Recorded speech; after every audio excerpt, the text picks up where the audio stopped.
Call to order the city council meeting for Monday, June 10th. Roll call. Austin. Here. Grover. Here. Novacek. Here. Mazias. McGrath. Here. Linus. Here. Tulowitzki. Here. Pledge allegiance. I pledge allegiance to the flag of the United States of America and to the republic for which it stands, one nation, under God, indivisible, with liberty and justice for all. First item is the approval of minutes, the city council meeting May 13th and the board of review May 20th. Is there a motion to approve? I move approval of the council minutes dated May 13, 2019, and approval of the Board of Review proceedings May 20, 2019. Is there a second? I'll second that. Any questions or additions or comments? Hearing none, all in favor, please say aye. Aye. Opposed? Next is approval of monthly expenditures via roll call. Is there a motion to approve? I move approval of the monthly expenditures as reviewed. Second. Any questions or comments? Roll call. Austin. Yes. Grover. Yes. Novacek. Yes. McGrath. Yes. Linus. Yes. Tulowitzki. Now it's time for public comment. If anyone has a comment to make, please step up to the microphone and state your name, and if you could write it down too and speak clearly into the microphone. It's kind of difficult to hear sometimes. And you have 3 minutes. We have a lot of people here tonight.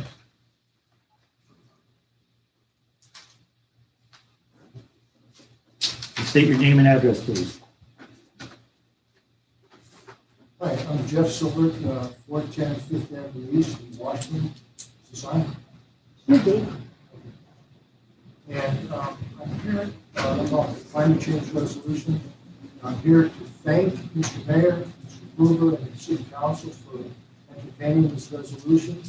It's an important resolution along with other important business that you have going on tonight. I'm not going to talk about any of the data in the presentation. Mr. Busker does a great job with that. I just want to say that I had the opportunity to vote on this resolution at the county level, represent District 6, Washington, east side of Washington. And it was a pleasure, and I felt it was my responsibility to vote for this resolution. We had children in the audience, and I voted for it because I needed to be able to look the children in the face and the eye and hand them a better world. This is not a perfect resolution. It's not going to be a magic bullet. It is a step in the right direction. And it's a step we need to take to get back local control at our level and the way to have our voices be heard. Greta Thunberg is a Swedish teenager who led a worldwide global walkout at the schools of over 100,000 kids about a month ago. And she said that what she's asking for is not hope from older people. She's asking for action. She says only out of action will hope come. So I'm asking to honor this 16-year-old girl from Sweden and have some action tonight. And I would ask you to embrace this enthusiastically and try to make it unanimous. I appreciate that. Thank you very much. Thank you. Anyone else like to speak? Step forward.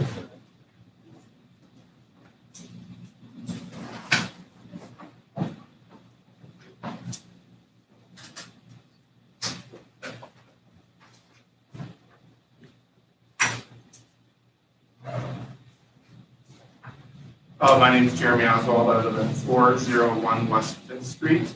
And I'm also here, like Jeff, to recommend passage of the climate change resolution before you today. I also got to vote for it at the county board level.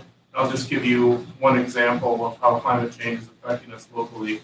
Highway N, County Highway N between Barnes and Drummond is under 2 feet of water. Maybe it's just a foot, but plenty of water. It's closed right now. Because of maybe increased rainfall. We've heard that warmer climate produces greater rainfall. So here's just one example of how that is affecting us in this county. Thanks. Thank you, Jeremy. Anyone else like to make a comment?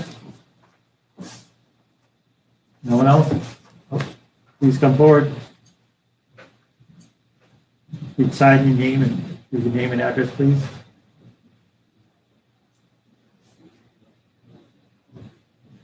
I am not a citizen. That's all right. Washington. Can I still speak? Yes, absolutely.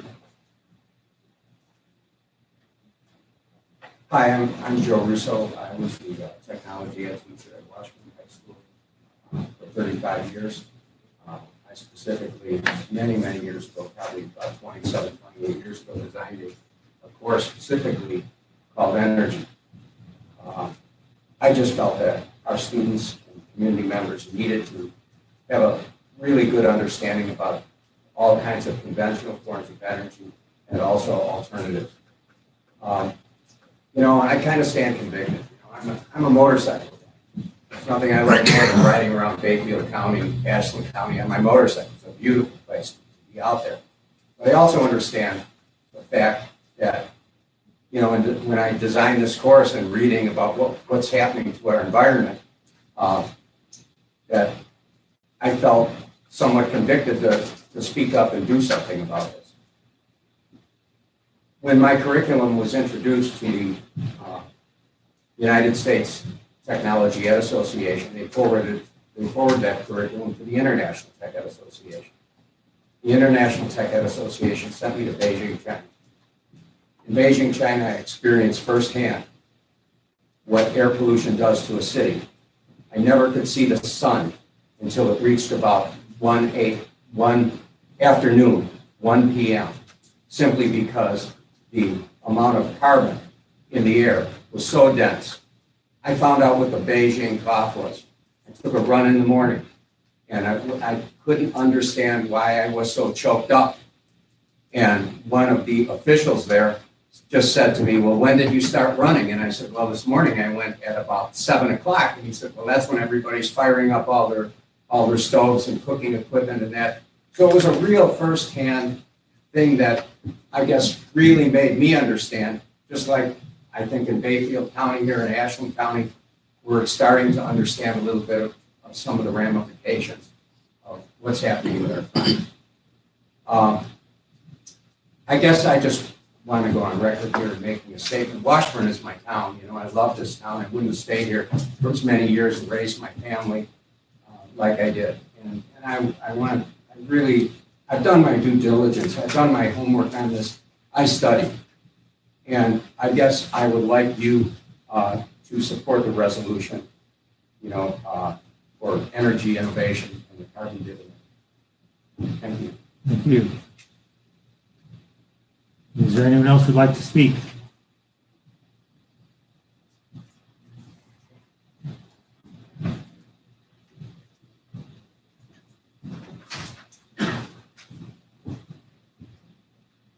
Hi, Dan Yost. I'm here again representing the Washburn Business Alliance. There may be some other speakers later in the discussion of the process. Okay, how's that? Thanks. So anyway, we just want to go on the record saying that for some folks that were here last time that we spoke again about that Omaha property and asking to wait on development there, we are not talking about, we're not anti-housing. There were some folks that had come late to the meeting and then said, this was about housing. It's really about thinking and it's about planning. And so we're hoping that we can actually think even bigger. There's so many things that Washburn needs, including some housing as a type that was going to be considered for that Omaha property.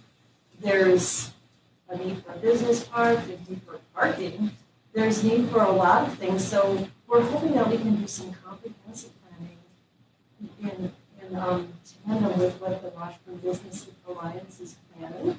And so again, we're asking you to wait on any development of housing on that property. And also to think bigger and to maybe work with the Washburn Business Alliance on some bigger planning with some resources that can be offered. And that's all I want to say. Hopefully there'll be some other speakers here about that. And I also want to say that I'm really in favor of what Kevin has planned for that property and very excited for it. Thank you. Anyone else like to speak? Nice segue, thanks. Yeah, so Your name and Kevin address. Porter, thanks. 118 and a half West Bayfield Street, right over there. Tonight, Freddie and I are here. We're going to talk about 204 West Bayfield, formerly known as Brokedown Palace. We have a proposal that we think is really, going to support the city in a number of ways. We also are looking to support housing in the city effectively with what we have. And I'd also like to add that I'm happy to volunteer my time along with the other folks for some sort of comprehensive planning process. So I'd like to be involved in that as well, if that's the direction we decide to move in. So, yeah, thanks. Thank you. Any other speakers? Any other speakers? Please step up and say your name and write your name and address there, please. Speak into the microphone, please. Thank you, sir. My name is Marilyn Wilson, and I live on Jackson Road. And I worked for years as a volunteer with Physicians for Social Responsibility in Madison. And I just want to share one thing that this lead doctor on Harvard taught me. He said, Marilyn, all these health issues that are coming down the pipe, you know, we don't have smallpox anymore, we don't have something, but they're all environmental. The majority of, you know, we are linking these, there was never something like diabetes 100 years ago. There wasn't this big word and, you know, off the records with autism and all these different health issues. And they're totally linked to environmental changes.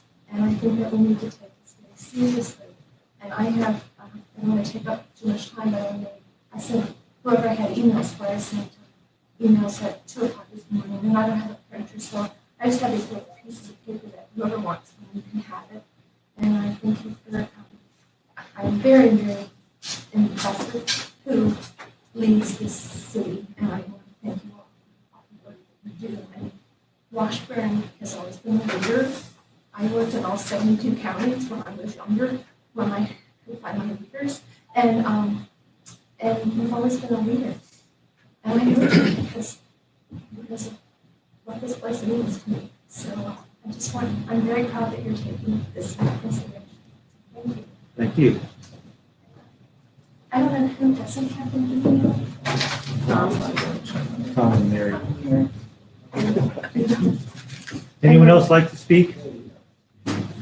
Anyone else? Seeing no one else? Last chance? Okay, public comment is closed. Mayoral announcements. The only thing we have is we still have vacancies on the Harbor Commission. I encourage anyone to step forward and volunteer to be on the Harbor Commission. You do not have to have a vote. You just have to be of interest in helping the city and are willing to study the issues and help participate. So please contact myself or anyone in the city hall, and I hope to see someone volunteer for the Harbor Commission. Next, we have presentation, discussion, and action on request to improve Washington Avenue sidewalks.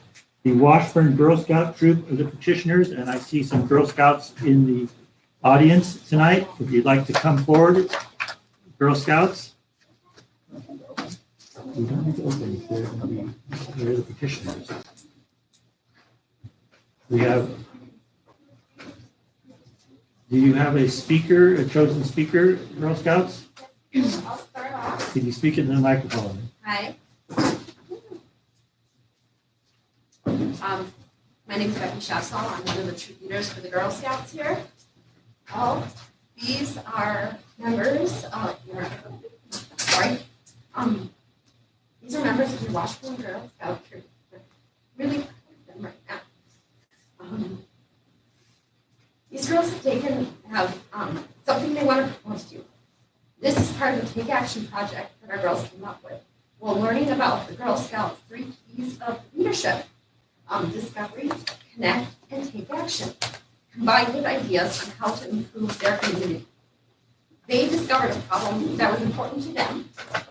They connected with the mayor through letters and a meeting to learn about the governmental process through which addressing these problems happen. And now they are taking action to meet before you to see if they can get their problem resolved. Here is what they have to say.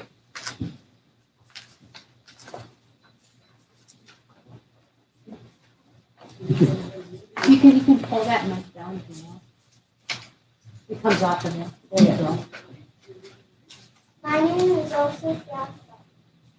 I'm a Brownie Girl Scout. I think the Washington sidewalk is a problem. They have lots of bad curbs created for a broken sidewalk, grassy stuff. I use those sidewalks to take field trips to the library with my class. I ride my bike to the store with my mom and sister. Or I ride the train into the store or library sometimes. When I use that sidewalk, I trip and fall. Or when I ride my bike, I tip over and fall off my bike. They're so broken up that we need to go on the street. This is not safe. Neither is the sidewalk. The sidewalk is not safe. The strollers and mom stroller gets stuck in it. The sidewalk is not safe or nice to you. I'm asking you to fix the Washington sidewalk. Thank you. Thank you.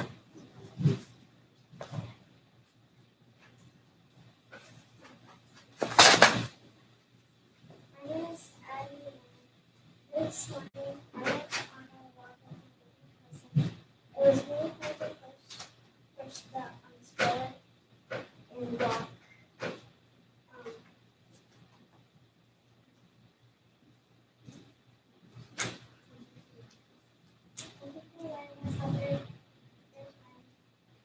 I hope you will be able to fix the sidewalk so that I don't feel safe to walk on. Thank you.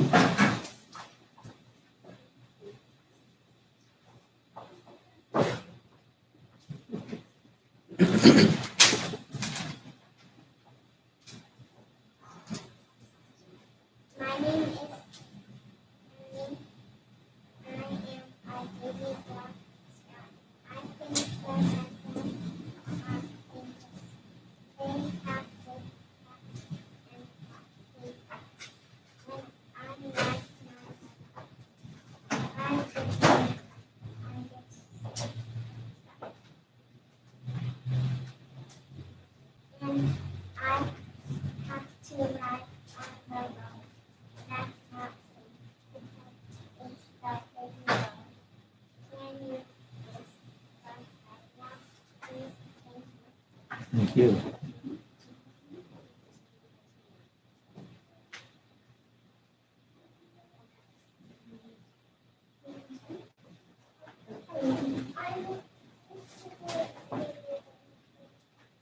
Anyone else?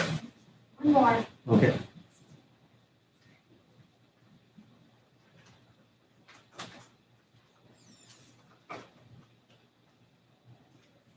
Hi, my name is Debbie Schwandes.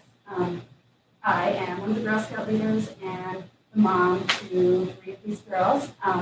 Janasia, right here, wanted me to explain to everybody what Washington Avenue is like for her, because a lot of times if you don't use a wheelchair yourself or hang out a lot with someone who does, you just don't notice.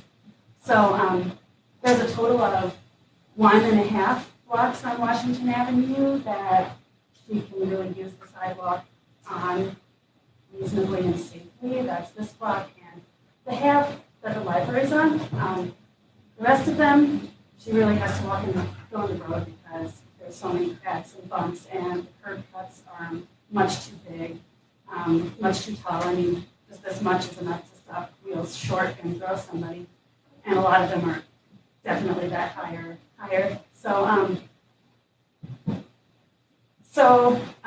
So she has been going down the street on Washington Avenue since she was 4 years old and moved to Washburn. And she worked really hard to share a couple sentences about how she feels about that. Unfortunately, we came back a little early from camping to be here and we didn't get the communication device charged. So Kaylee is going to help read those for her.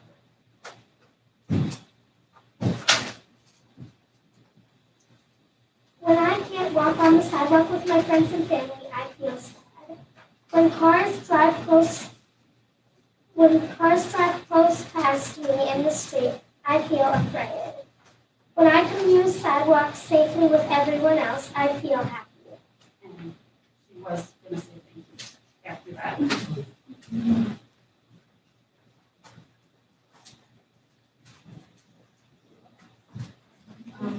We all know that there are bad sidewalks all around town, but all around town, we also have quiet residential roads that are safer to use. However, Washington Avenue is not one of those quiet residential roads. It is a fairly busy street. It should have very user-friendly sidewalk that accommodates all of its users, from the young bicyclists, rollerbladers, and skateboarders, to those with more needs of the strollers, wagons, and wheelchairs. The sidewalk itself should help keep its users safe and safe from the option of using the road. We understand that sidewalks are an expensive project. That is why the Girl Scouts have chosen one side of one street to address. The Girl Scout goal is to get the west side of Washington Avenue from Bayfield Street to 8th Street fixed. We're hoping this is something we can accomplish. Thank you. Thank you. This one.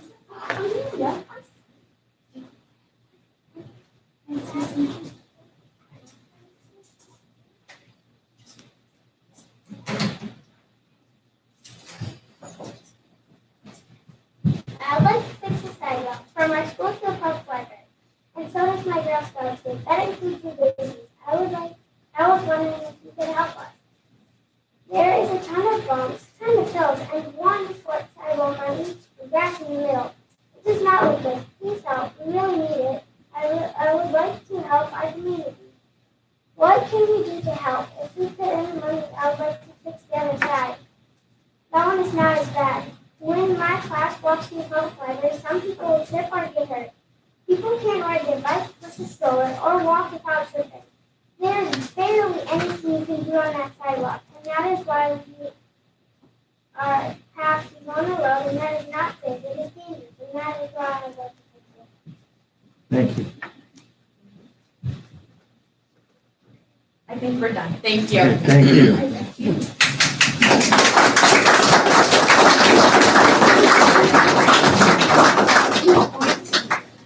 She was too afraid to speak her letter.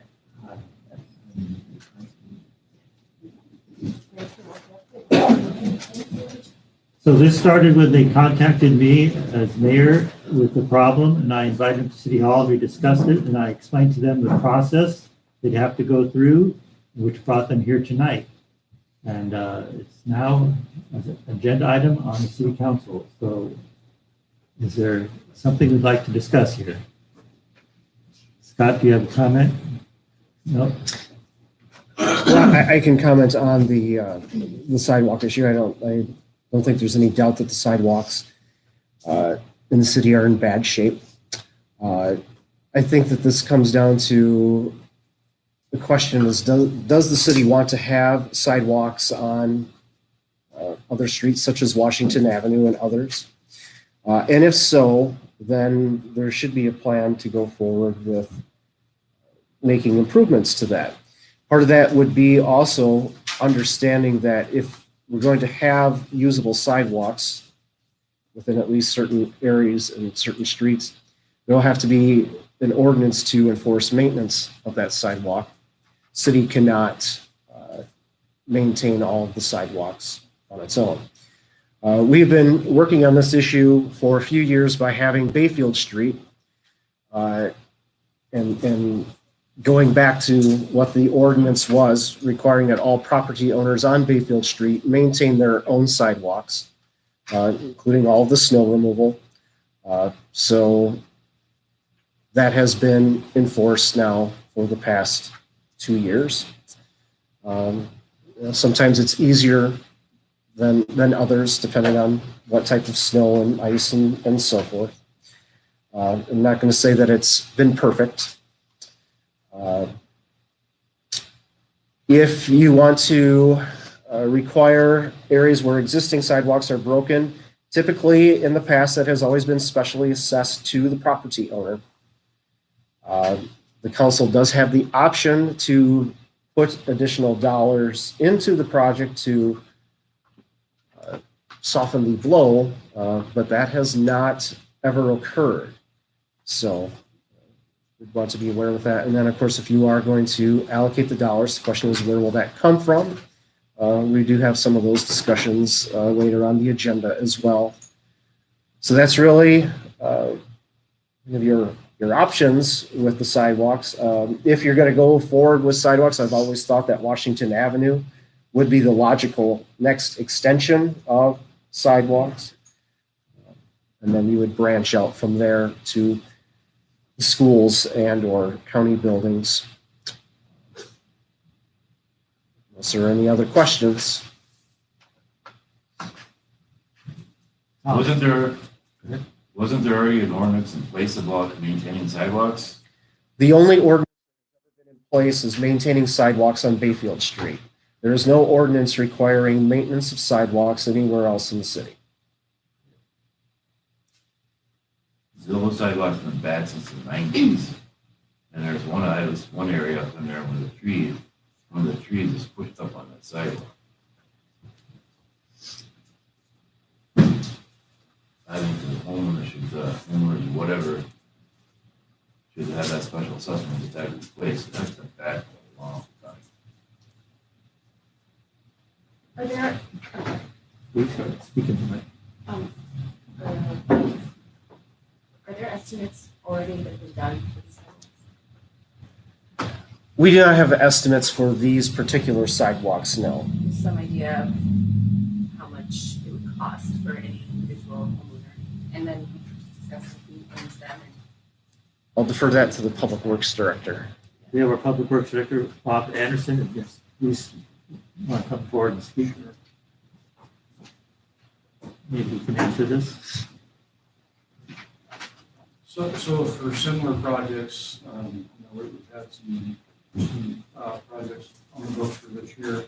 And it seems like they're averaging in other parts of town $5,000 to $7,000 per block. That would probably be a pretty good number to estimate what we're looking at. And so would the library be one of the? No, but those are for areas that don't have sidewalks, so we have to add how much it costs. It's gonna be a little bit higher than that. Yes, Karen. And am I right in understanding that there are two homeowners that would be potentially impacted by such a repair of sidewalks? There are In that 3 block. properties and 2 of them are owned by 1 person. Correct. So two individuals representing 3 lots, correct? From here to the library. Correct. Just for that section. Yes, I'm just talking about the section that the Girl Scouts were talking about. From here to the library. They're talking About about Eighth here Street, to Well- yeah, they're talking about up to Eighth Okay, Street. let me reframe it. The sidewalk from the city hall to the library. 2 homeowners to own the properties involved. I correct? believe that is correct.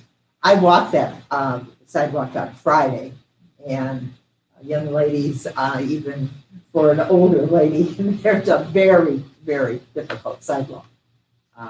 But again, our policy, if not in writing, at least what we've done in the past, is that homeowners would be responsible, property owners would be responsible for the cost of repair unless we wanted to do something different, correct? Correct. Which in our ordinances in your packet, 622 Art D at the bottom of the page.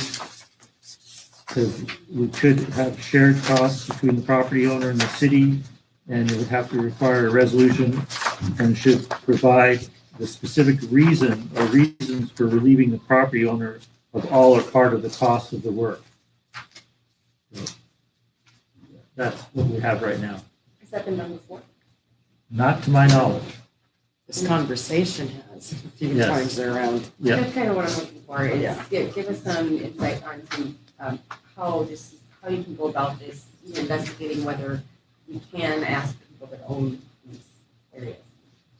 If they can afford it, if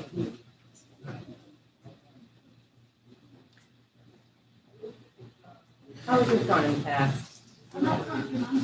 No movement really to speak of. The closest we came to was going towards Bayfield Street and making the improvements there as money was available. So this conversation again has happened not just for Washington, citywide, it's closer to schools, whatever. And the assessments to homeowners were pretty high. And it was, we were all choking to think as as property owners, how would we pay for that? We'd have to take loans out. We discussed that the city would do it and there'd be maybe a no interest or low interest payback over a course of X amount of years. But it always comes with the city council really wanting to share, but realizing we had no money to share the costs with the particular projects given in those conversations. So here we are again. Not this conversation, here we are again with the conversation, but also with the lack of money. No money, still living to do it, so. What other ideas are there? I mean, if we're looking for a place, if we can't repair the sidewalks, if we can't afford it right now, and we plan on it someday in the meantime.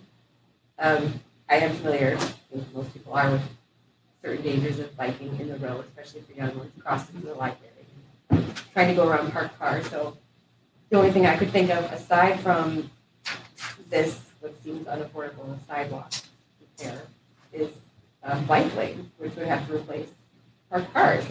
Because, I mean, I could never yell ahead enough to tell my kids to watch out for the door that's swinging open and veering out. And, it's just hard to keep without any markings or some consistency so they can see their landmarks where they need to stop. And as far as little wheels go, I mean, I don't even know if the bike lane would solve that problem. I see an email that was a little too late, but are there funds that can be sought for improvements when it comes to leading a team of investigators like Girl Scouts to look into grants or anything for, I don't know. Can you ask what they're looking to?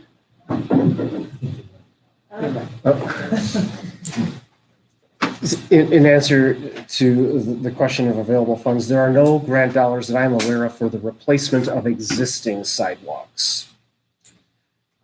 For wheelchairs, ADA compliance, ramps.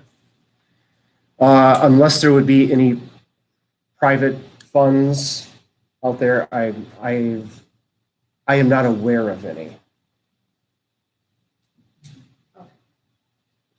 This is, I explained to the Girl Scouts, it's unlikely it's going to happen this year, but it's something that potentially, if city council wanted to, with next year's budget, it's an idea, and to get more information before that time.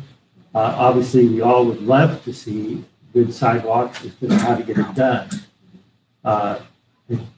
We've not spoken to those property owners. I doubt they're aware of this at all. It's the first time on the agenda. So it could be quite a shock, and we can all talk about, yes, it's the adjoining property owner's responsibility, but when you get knock, here's a bill for $15,000. It could be quite a rude awakening. Oh, sorry, Aaron. No, it's okay. I have the same concerns. This is a really, it's a main street for us and pedestrians. And I feel like owning property on that street, it would be unfortunate if you are responsible to provide this public good while the other sidewalks in town, supposedly, providing the same thing, you would not be special assessed to fix the sidewalks. So moving forward, Scott, you had mentioned you want a plan for sidewalks.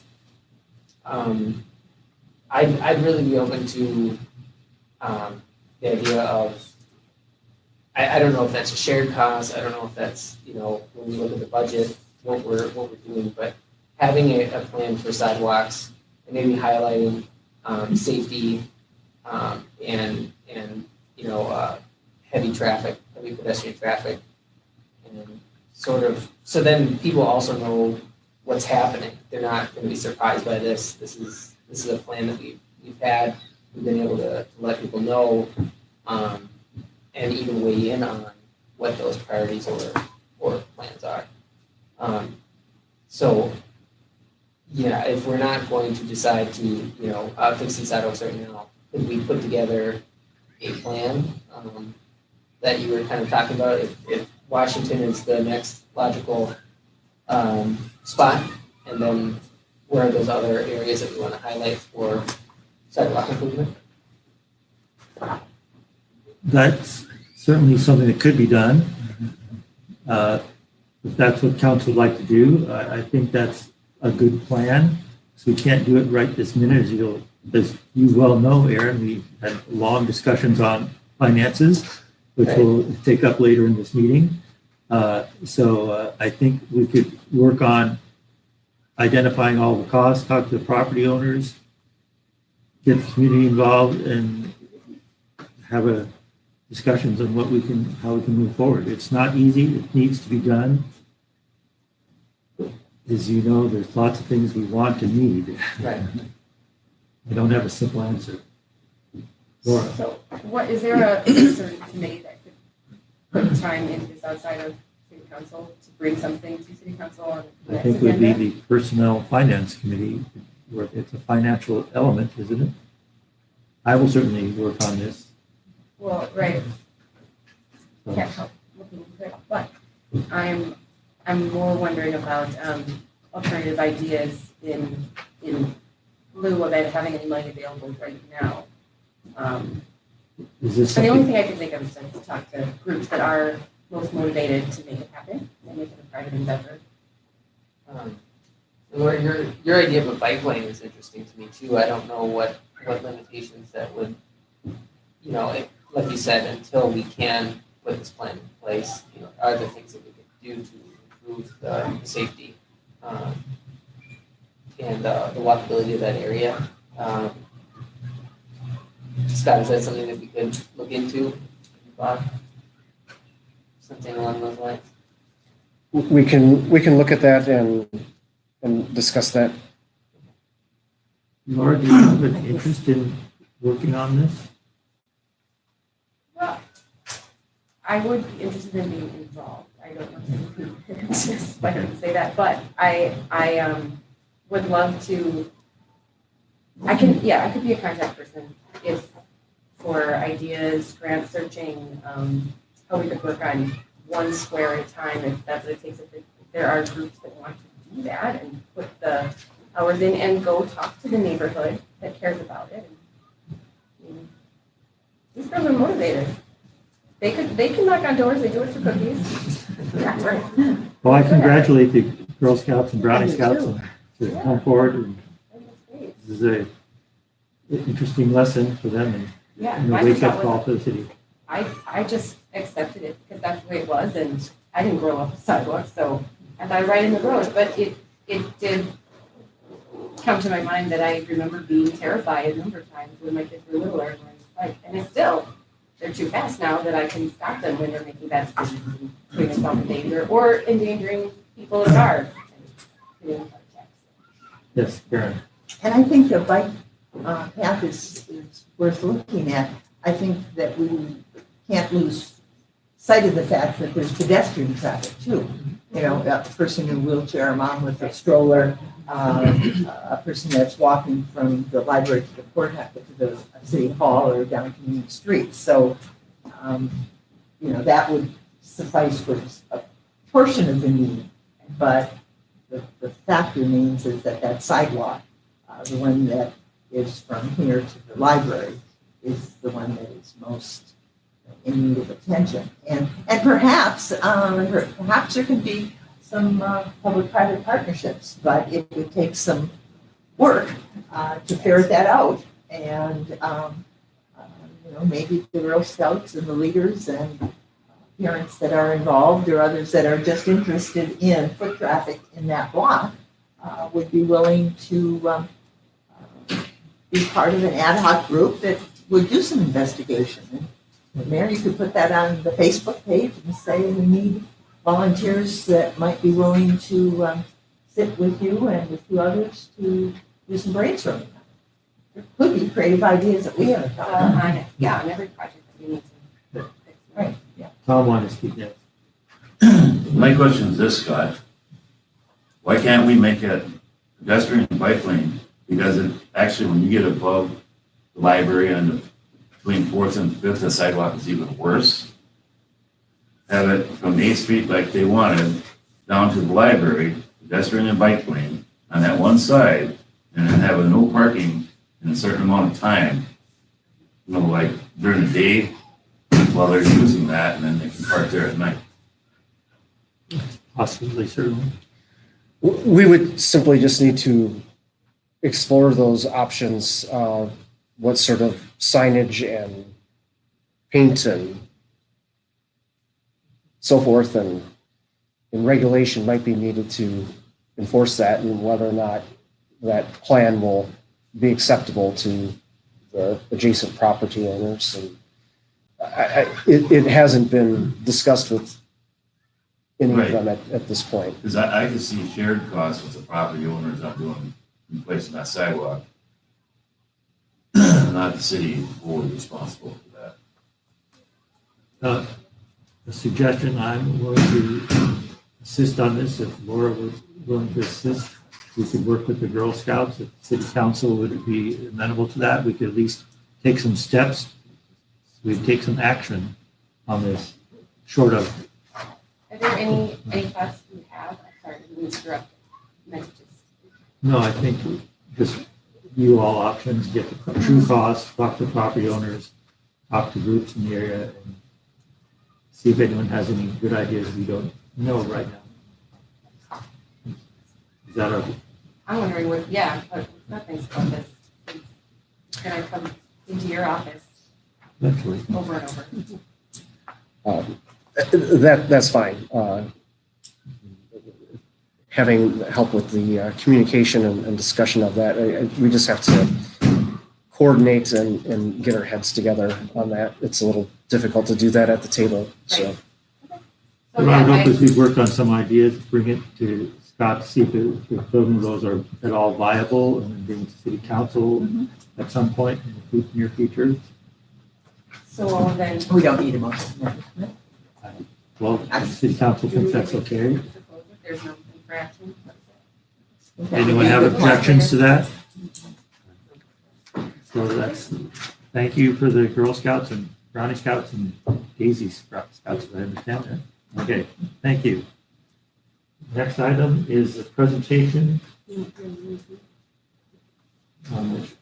Presentation of Chequamegon Bay Climate Change Lobby and Discussion and Action on Resolution 19.006, urging Congress to pass House Resolution 763, also referred to as the Energy Innovation and Carbon Dividend Tax. And Mr. Bussey has a presentation here for tonight.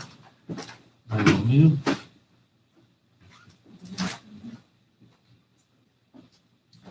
Next step.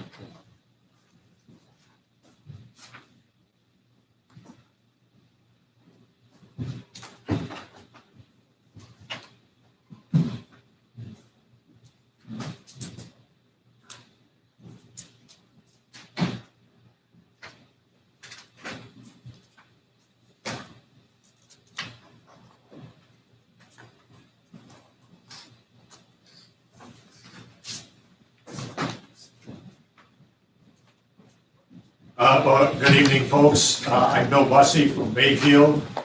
Really appreciate the opportunity you've given me to make a presentation here this evening. I'm giving it on behalf of the Chequamegon Chapter of Citizens Climate Lobby. We have a number of our members here this evening. You've heard from several of them speaking in favor of the resolution before you. Citizens Climate Lobby is a nonprofit, nonpartisan organization of citizens concerned about climate change. And we've got a very specific goal, and that's to get Congress to enact legislation establishing what we call carbon fee and dividend, and what some folks call a revenue neutral carbon tax. And in fact, there's a bill pending in Congress right now that would establish that sort of approach. It's called the Energy Innovation and Carbon Dividend Act. And I'll be talking about that in a bit more detail in just a while, but I thought it would be helpful to start out just talking a bit about why we think it's important and appropriate for you as a local governmental body to weigh in on this federal legislation, which local government bodies normally don't do. But in this case, we go back 3 years to July of 2016. There's the rainfall map from July 11th and 12th. I think we all remember that event. This was a 500-year rainfall event that severely impacted our area. There's Highway 2 at Old Odana, completely underwater. There's Highway 13 between Ashland and Mellon, totally washed out. It took out the railroad trestle to the left as well, and that line has never been restored. There's Highway 63, just this side of Grand View. So, to get up here, there was one way to get up here, and that was on Highway 2 from Superior for a number of weeks. There's Saxon Harbor in Iron County, which incurred tens of millions of dollars in damage. And then, just a year ago, last June, we had a second 500-year rain event within 3 years. And I think we all remember that one too. That's what the roundabout looked like last June. There's Highway 2, just this side of Ino. Highway 2 was out of commission for over 2 months last summer because of that washout. And then we had a report coming out just this past March, prepared by climate scientists from major universities in the Great Lakes area, including the University of Wisconsin, which concluded that we're experiencing the effects of climate change right now. And in fact, climate change contributes to these extreme rain events that we've seen. And in fact, we're warming faster than other places in the United States. We can expect, if we don't address this, even more severe weather, algal blooms, and other adverse impacts. And those findings are consistent with a report that was done back in 2011, collaboration between the Wisconsin Department of Natural Resources and the Nelson Institute for Environmental Studies at the University of Wisconsin. the Wisconsin Initiative on Climate Change Impacts, or WICI for short. And this was to try to project what Wisconsin will be facing if we don't address climate change. And I'm not going to spend a lot of time on these maps, but these are maps from that report that portray some of the projections. Basically, the one on the left says that we're going to be getting warmer and warmer as the years progress. And the one on the right says that that's going to be especially true during the winter months. On average, all the seasons are going to become increasingly warmer, but winters are going to become even warmer still, and especially up in our area. These maps project rainfalls into the future. The one on the left basically says we're going to get increased rainfall in the state. And in fact, we're going to see a greater increase right up where we are. And the map on the right indicates that we're going to see an increase in extreme rainfalls, that we're likely to see more rain coming down at one time, which of course can result in more damage. And we've already seen the damage that those sorts of storms can do to our infrastructure, our highways.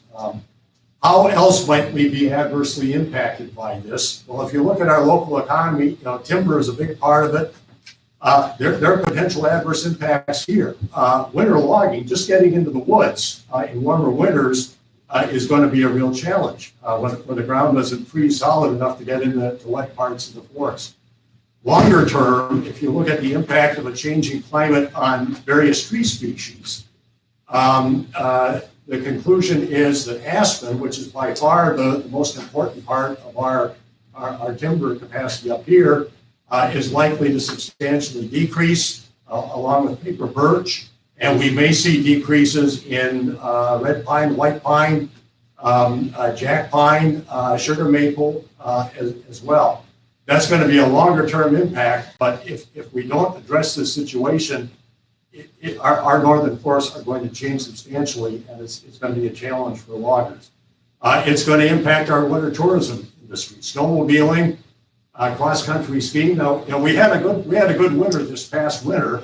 It was a good Berkey. It was a good book across the bay.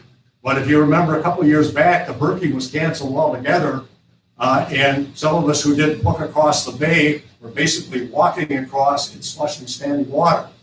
And that's not to say every winter is going to get warmer than the one before it, but here's a graph showing the overall trend of winter temperatures since 1890 up through the current time. There's definitely a warming trend, and that's going to impact us. Summer tourism up here is going to be impacted as well. Certainly trout fishing, requiring cold water, that's going to have a significant impact. Sport fishing in Chequamegon Bay. This is from last June. That's what the bay looked like from the satellite, and I think we all remember that. And it was weeks and weeks before the bay cleared up. So we can expect those impacts. Unprecedented algal blooms in Lake Superior. Inland lakes are also subject to being affected in that regard. And of course, we're not the only place in the country that's experiencing these climate-related and weather disasters. This is a graphic that shows major disasters which produced over $1 billion in damages each throughout the United States just in 2018, 14 of them. We don't even show up on this because we didn't reach $1 billion. But these are occurring all over the United States, and are we impacted by those? Well, yes, we are in our pocketbooks, because who's going to pay for all the damage created by wildfires in California and severe hurricanes in the southeast? We know where we look to for support in repairing our roads and highways. We look to FEMA, federal government. Well, that's where all these folks are looking. And where does FEMA get its money? It gets it from the United States taxpayer. It gets it from us. So we're going to be impacted by all of this as well. And here's the trend for billion-dollar disasters over the past 30 years, adjusted for inflation. So that's what we're facing.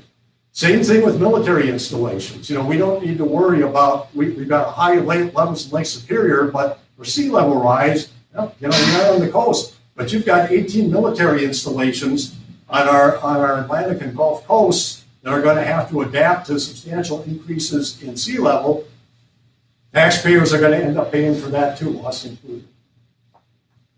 And if this projection holds up, extended that drought in major portions of the United States, we're all going to be facing higher food prices. And then we have a report that comes out from the United Nations Intergovernmental Panel on Climate Change last fall saying that if we want to address this successfully, we got to start now. This is requiring an unprecedented effort. If we're going to try to limit temperature increase to 1.5 degrees, we're going to have to cut our carbon emissions in half by 2030. Last year, global emissions went up. Emissions in the United States went up. So we need to take some very significant action here, and that's where the Energy Innovation and Carbon Dividend Act comes in. And here's how it works. We put a fee on fossil fuels. It's at the source, at the mine, at the wellhead, or if it's imported at the port of entry. Starts out at $15 per ton of CO2 equivalent, increases by $10 per ton per year. Now that's, that fee is on, or a tax, carbon tax, is on producers of fossil fuel. But they're going to pass on as much of that as they can to their customers. So, I mean, it's going to increase the cost of fossil fuels. It's going to increase the cost of products made with fossil fuels. There's no doubt about that. But here's the most important part of our plan. We take the revenues from that fee and we return all of them to American households. That's the dividend, or that's the revenue neutral part of this proposal. And we think that makes all the difference. Because that will encourage American households to use less energy, to become more energy efficient. It will also encourage them to buy products that use less carbon because they're going to be cheaper. And each household is going to look to try to get by as cheaply as it can. And investors and developers are going to be putting money into alternatives to carbon fuel-based products because they're going to be cheaper. That's where they're going to make their money. And so overall, we're going to have a good result. At least that's the theory. But one has to ask, well, how would this actually work in practice? So Citizens Climate Lobby commissioned a study by a highly respected economic modeling firm, Regional Economic Models, Inc., REMI for short, to try to see how this would actually work in practice. And here's what that showed. Cost of living would increase.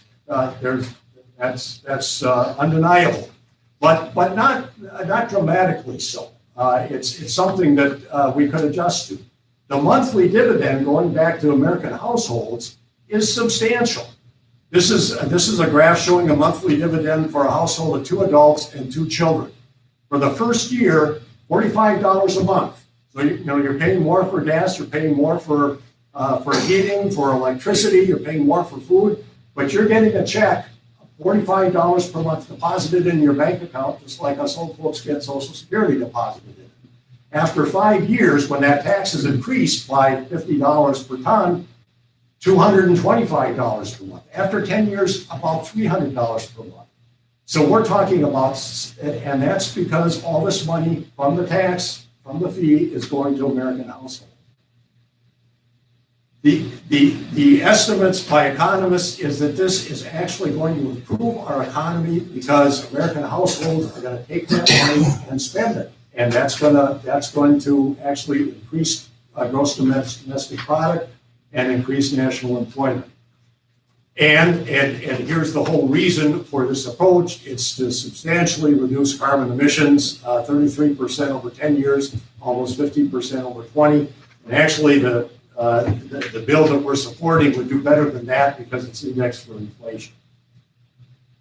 One still has to ask, how would this impact low and moderate income households, folks who are living close to the line? How would they come out? The prices are increasing. They are getting the dividends to help match that. But how would that work for low income folks? So CCL commissioned another study to take a look at that. And here's a graph that shows what that study concluded. You look at the bar on the left, that's all households. That indicates over half of households would come out ahead, another 20%, almost even. So in other words, the dividends would be more or enough to meet the increased cost.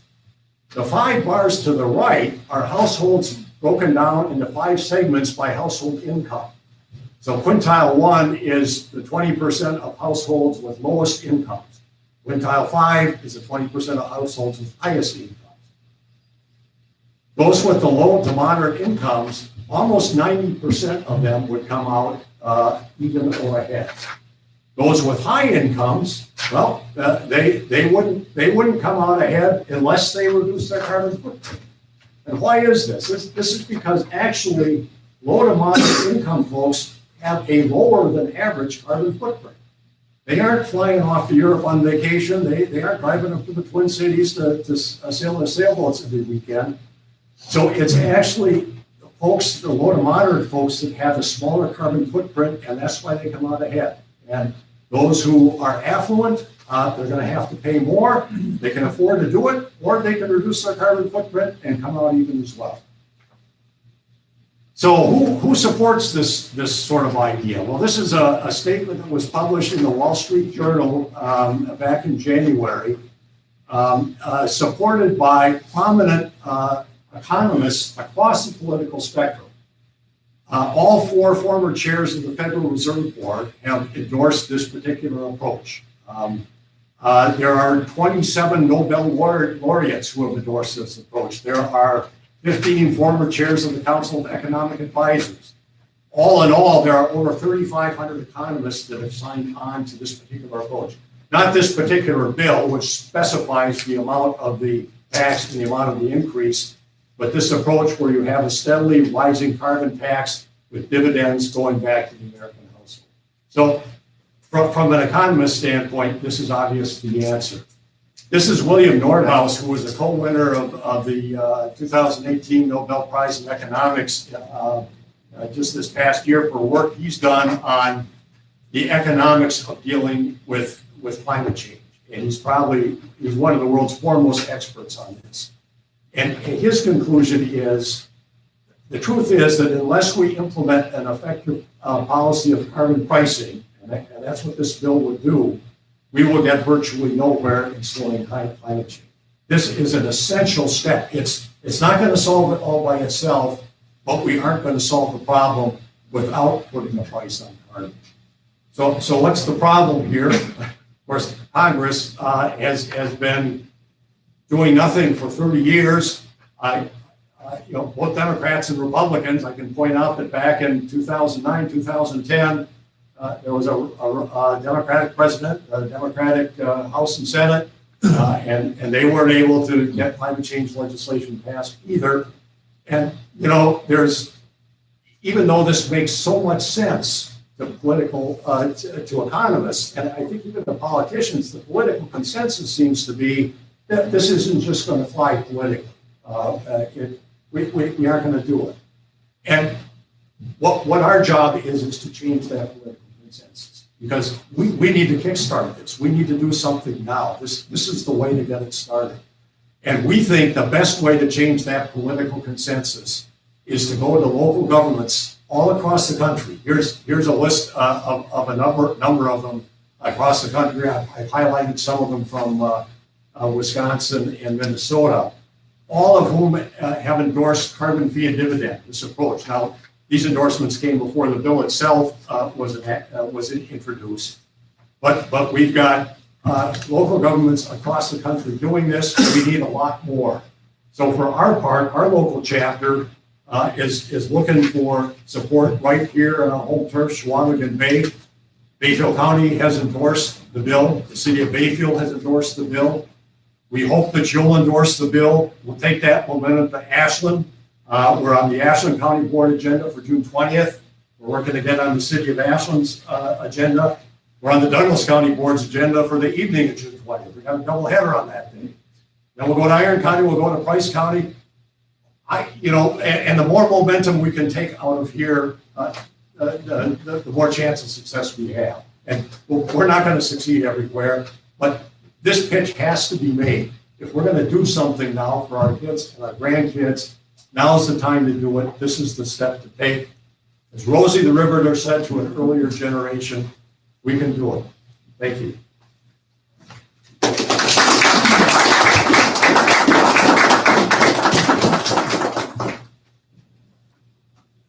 If there are any questions, I'm happy to answer them. But I'll take a seat and let me know what you have.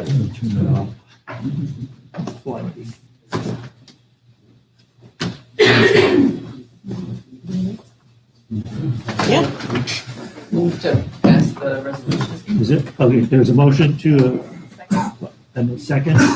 Is there discussion on this item? Resolution number 019006. Hearing none, what's it? Mr. Mayor, I'm just impressed with the number of constituents that took time to contact me.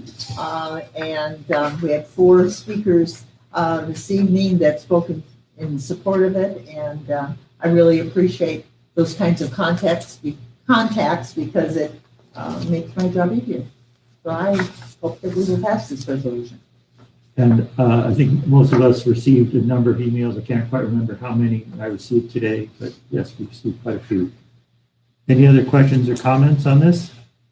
I just want to say that I really appreciate the work this group is doing. It's very important, and sometimes when you think of climate change, we always think, oh, it's too big, what can I do? And I'm just really excited to see people that are charged up and doing something about it. So appreciate that. Thank you. And that too. Thank you. Well done. Anything else? Hearing none, all in favor, please say aye. Aye. Opposed? Nay. There it is. Passes. Thank you. The next item is presentation, discussion, action, offer to purchase Bayfield Street development property, also known as Broke Down House located at 204-206 West Bayfield Street. Adventure Levante and Nathan Mocklin are the petitioners. I see, I think it was introduced as Freddie earlier. We got it, Freddie? Yeah. Okay, Freddie and Kevin. So I don't know What we'd like to do. Bill will take his computer and you can just connect that cord right Bill, into can you your. take your computer? What we need. Is this yours? Your No, computer. all right, go right ahead. You need, We need it removed. Yep. Sometimes those things are fiddly.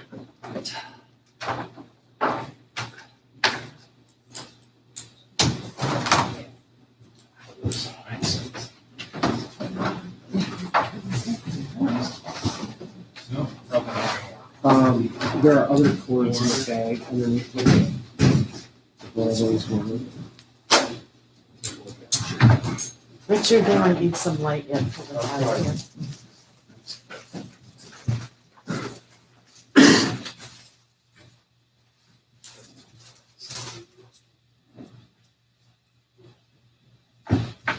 That won't work either. Okay. So long. Well, Freddie's working on it. Do you want me to just kind Please of start. give a little overview? Yep. Is that all right? Yep. Okay, great. So, Freddie, we've known about the 204 West Bayfield Street for quite a while. It's hard to miss it. It's a big piece of property right in the middle of town. And months ago, Tony, who was here, hey, there he is.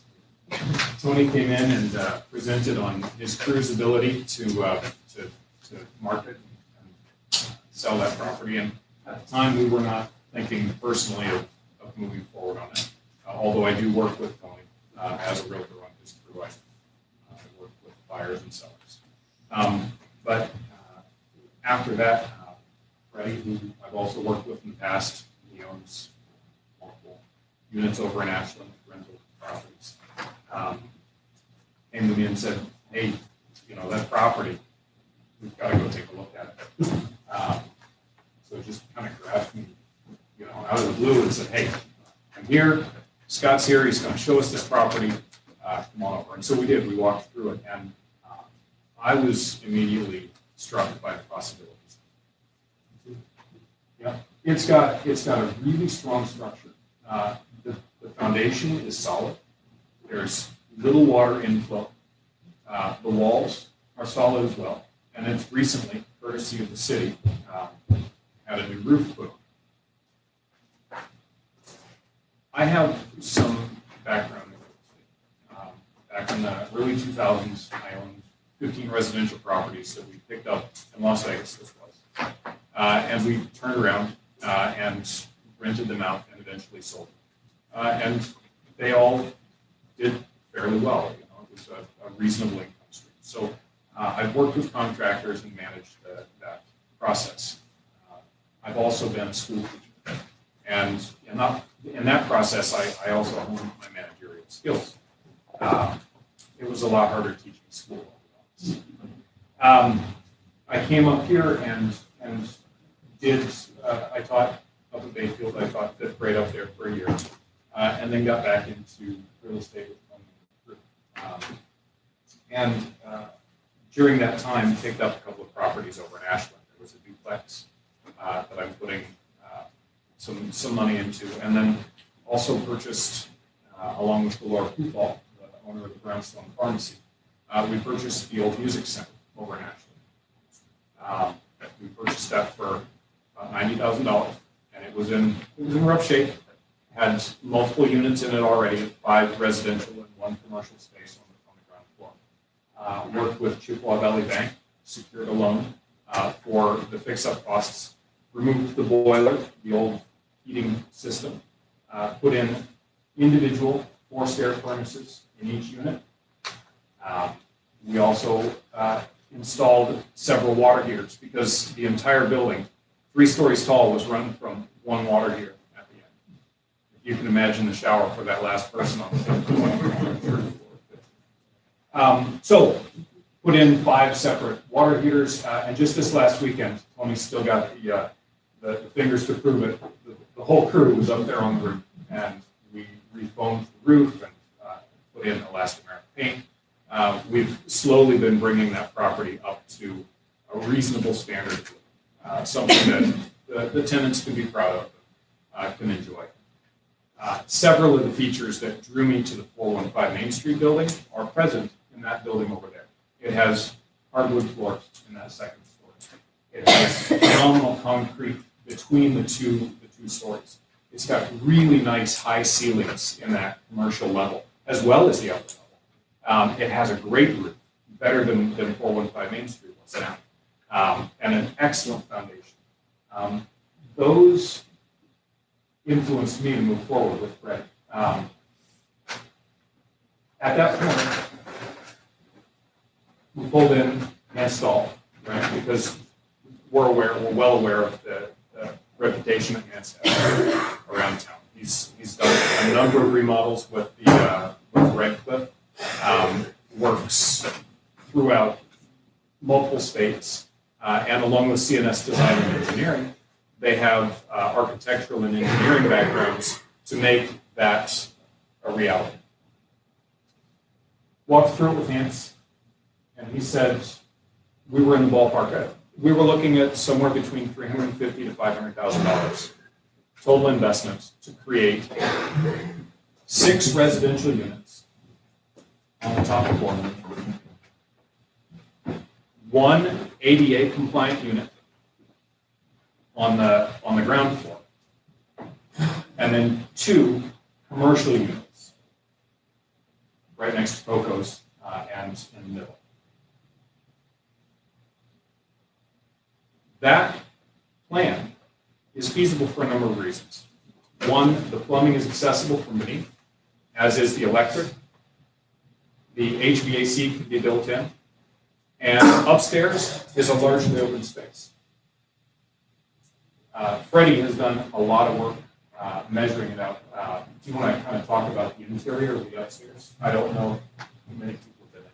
Sure. Well, one thing. Introduce yourself. Yeah, sorry, everybody. My name is Nate Markman. My friends call me Freddie. I'll answer to both. You can call me either. I recently just took over Ashland Lock and Key from Jim Courier. So I'm busy getting that, keeping that going, and busy throughout summer doing that. But also, as Kevin mentioned, being a partner, I own a property in Ashland that's also a rental property that we're currently rehabbing as well. So, yeah, that's just a little background about me. But as far as the property goes, there's a really nice little lake behind it too that has a fantastic view. That was another little thing we forgot to mention. We really fell in love with this, of course. Also, the surrounding communities, of course. But yeah, as far as just taking measurements, we're really probably the upper floor is kind of the most, I think the most creatively fun part about it. Another thing about me too, I'm very passionate about environmental friendly and efficient affordable housing. And that's kind of one of the biggest problems for me is upstairs we can we'll probably pretty much just cut it and it'll just be a kind of a blank canvas where we can kind of make it into something creative and fun, and again, something that the tenants can be proud of, and I think the city can as well. So as far as that goes, and of course we're going to incorporate this beautiful backward view, or the view out into the lake, and to the main street as well. So, and with that kind of mixed use idea with a little commercial on the bottom and residential up top, it really creates a kind of communal feel, and I think something that the city will be very proud of. So we're really looking for this to be a hub for Washington. It is centrally located. It's an incredible piece of property. It has an amazing view out the back. The lake is right there. And so the vision that we have is 2 residential units in the rear of the building facing out towards the lake. 2-bedroom units.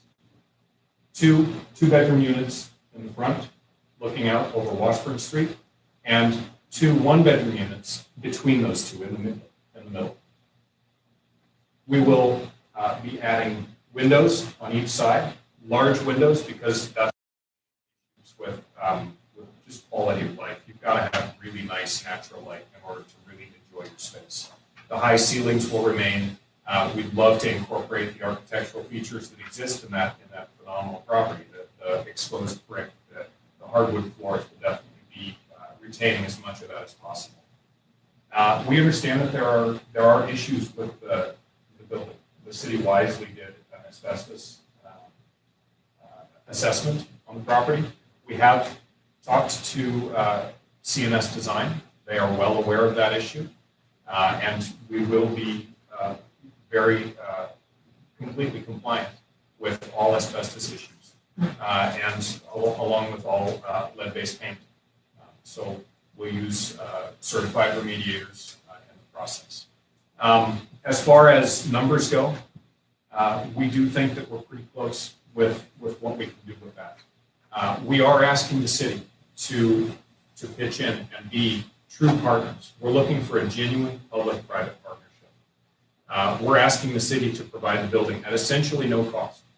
And I know that can be a hard pill to swallow. However, without that support, I don't believe that building can be done. We are not looking at this as a get rich quick scheme. I'm a former school teacher. I do have residential properties, but anyone here who's done a rental knows that you're not going to make a lot of money doing your residential rental property. It's a long-term thing that the main driver is that it provides both a service to the city and it provides a long-term positive cash flow. So it does have positive benefits to us, but it's not huge. And there needs to be that. It needs to have a balance in order for this to be something that we're willing to put our time and effort and name and credit on the line for. We do feel that the offer that we're making is fair.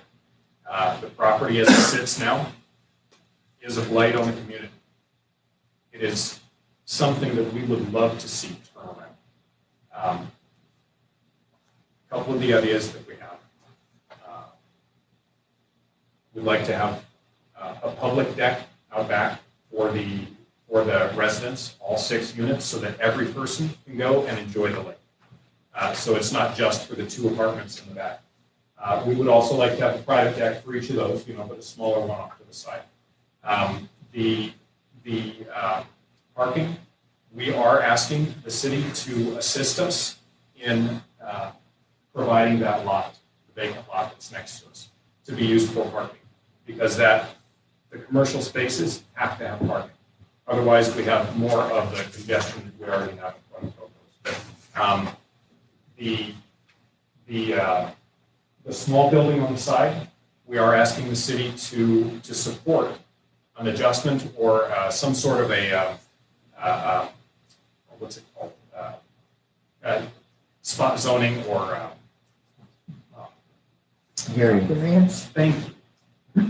Thank you. A variance in the zoning to allow for residential on the city main level. That's necessary for a couple of reasons. If we have to put an elevator into the top floor, the cost of that is approximately $100,000. Plus, there's an additional monthly cost that can be around $1,000 a month. That shoots any sort of pro forma right out of the water.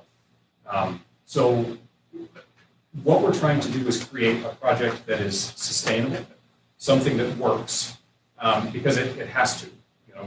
We don't have tons of cash to put into it. We are putting our own capital up. We're putting our time, putting my relationships, as is Freddie, and our reputations on the line. I do absolutely believe that we can get this done. It'll take a couple of years. It'll take a lot of effort. And it's going to take support from the city. But I'm absolutely convinced that we'll be able to do this. Can we answer questions? Is that, yeah? City council members have, sure. Any council members would like to? Yes. You're talking 6 units, right? 6 rental units? 6 residential up top, Uh-huh. 1 ADA compliant unit Okay.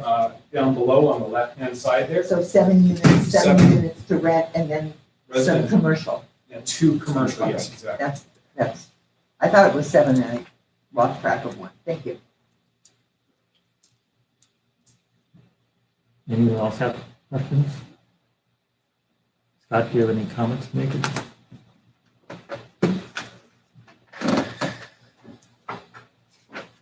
As I've outlined as far as comments, this is the first formal offer to come forward to this point. We have shown the building to a number of people, and a number of people have expressed various interests. A lot of them have centered around the idea of a residential upstairs and commercial space downstairs. I don't believe that there would be an issue with having a unit with residential unit downstairs. The code on that is a bit subjective, and that would have to be just reviewed by Plan Commission, and I'm not sure if council is involved on that yet. We'll have to get into those details. But in general, their concept is allowable by zoning. This is your first introduction and presentation, and as I outlined, you have to make the determination. Is this something that you are interested in moving forward with? I think there are a number of things that have to be discussed and outlined, and that includes they are seeking conventional financing. If they, one thing I would ask is, have you pursued any financing? Have you received any pre-approvals, or do you anticipate? Tell us where you're at with that. Sure.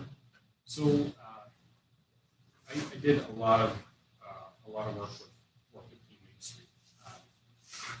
Took a lot of time building relationships with local vendors, and found a really phenomenal partnership with Matt Cole over at Chippewa Valley Bank. He works here quite often, and Chippewa Valley has been really a great lending partner, not only for 415 Main Street, and they did provide over $100,000 in funding for for a number of my other real estate investing clients. Recently, I took Matt on a tour of some of the properties that one of my investors has redone. He bought the property for $15,000, raised it, leveled it, turned a 2-bedroom, 1-bath house into a 4-bedroom, 3-bath home. And the after repair value appraisal came back at $150,000. Those are the sort of investors that I've been working with. And that's the sort of work that I've been doing with 415 Main Street. So Matt has been really pleased with the process and with the way everything's been going. I talked to him about this project. He said he's absolutely interested in working with us on it. So in the offer, what we did was we put in a financing contingency, and it states that upon final approval of financing, at that point, because frankly, if we don't have the financing, we don't want to build. It's no use to us to just have, even for free, we don't want it. So it is contingent upon having the funds to actually move this forward.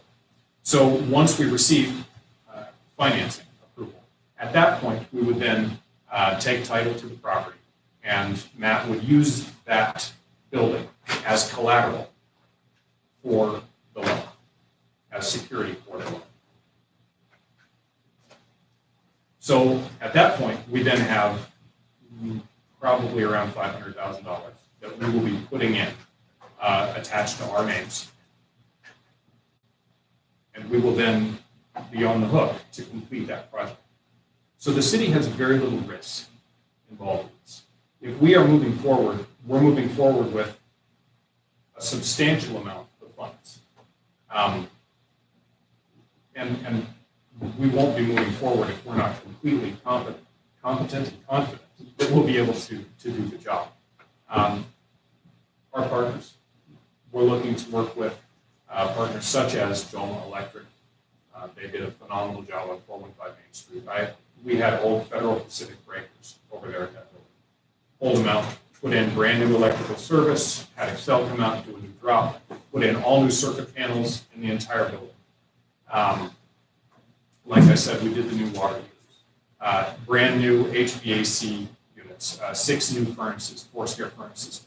Essentially, it's a very similar job to this, except this is the next level. This one, we're actually building the walls as well and putting in the new electrical outlets. So it is an order of magnitude higher, and it is an additional challenge, but it's one that I think we're both excited to take on. So, other questions? Oh, and sorry, I started chatting about the partners. When we move forward, we will have hard bids. So we'll have our numbers in place, okay? And Joma Electric does come in right at where they say they're going to be. So Hanstall does a great job of that. Whoever we choose for the plumbing, be it Lakeman or Brown, they'll have a great reputation. And we absolutely are planning to use as many local contractors as possible to keep it in the community so that those funds can flow. Council members, right? Comments? Yes, Laura. I'm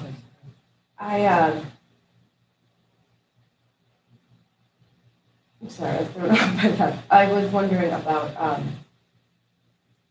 those contractors who are already written. You know, plan already in mind. You mentioned having this, really wanted this to be, you heard it in this public benefit as well as something solid for you guys too. It's all very tactical. So I'm wondering if you can explain for the public how you see this benefiting everybody else to put yourselves out there on the line. Well, yeah, first of all, a beautiful building that's paying tax dollars is a benefit to everybody.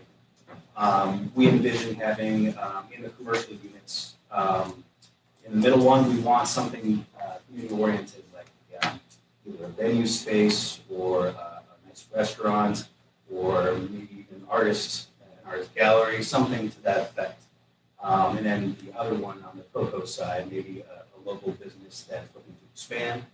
or something kind of keeping that local as well. But we definitely, that's another point where we want community input. We want something going in there that everybody wants to see going in there. So we're definitely open to that. We really want to support that. We also understand that there's a great need for housing in this community. Our rates are going to be reasonable. $600 for a one-bedroom, $700 for a two-bedroom. Those are good rates, and that'll be similar for the ADA compliant.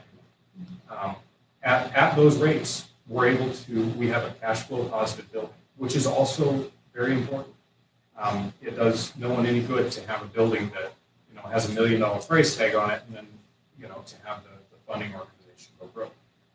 We're really committed to doing this in a sustainable way so that there's long-term health in that building.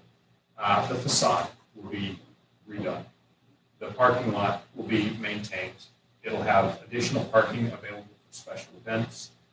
We're absolutely interested in creating a small patio area behind that small building because it has just a gorgeous view of the lake. And that could potentially be used for the middle space if it has a restaurant. You could have overflow outdoor eating, outdoor seating. So those are a few of the public benefits. And how are you planning to hold public, whether I guess we presume that there'll probably be another meeting at some point. We need to put that on the agenda for public input, I guess. Another instance, I guess, we'll let the public in on the naming of the building. If we can move forward, I think that'd be fun as well. Tom, do you have a comment? I have a question. Yeah. I have to fall back on Mary or Karen on this one. We got to do the one closed session.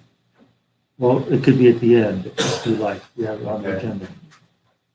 That'll be at the end of the meeting. Karen had a comment.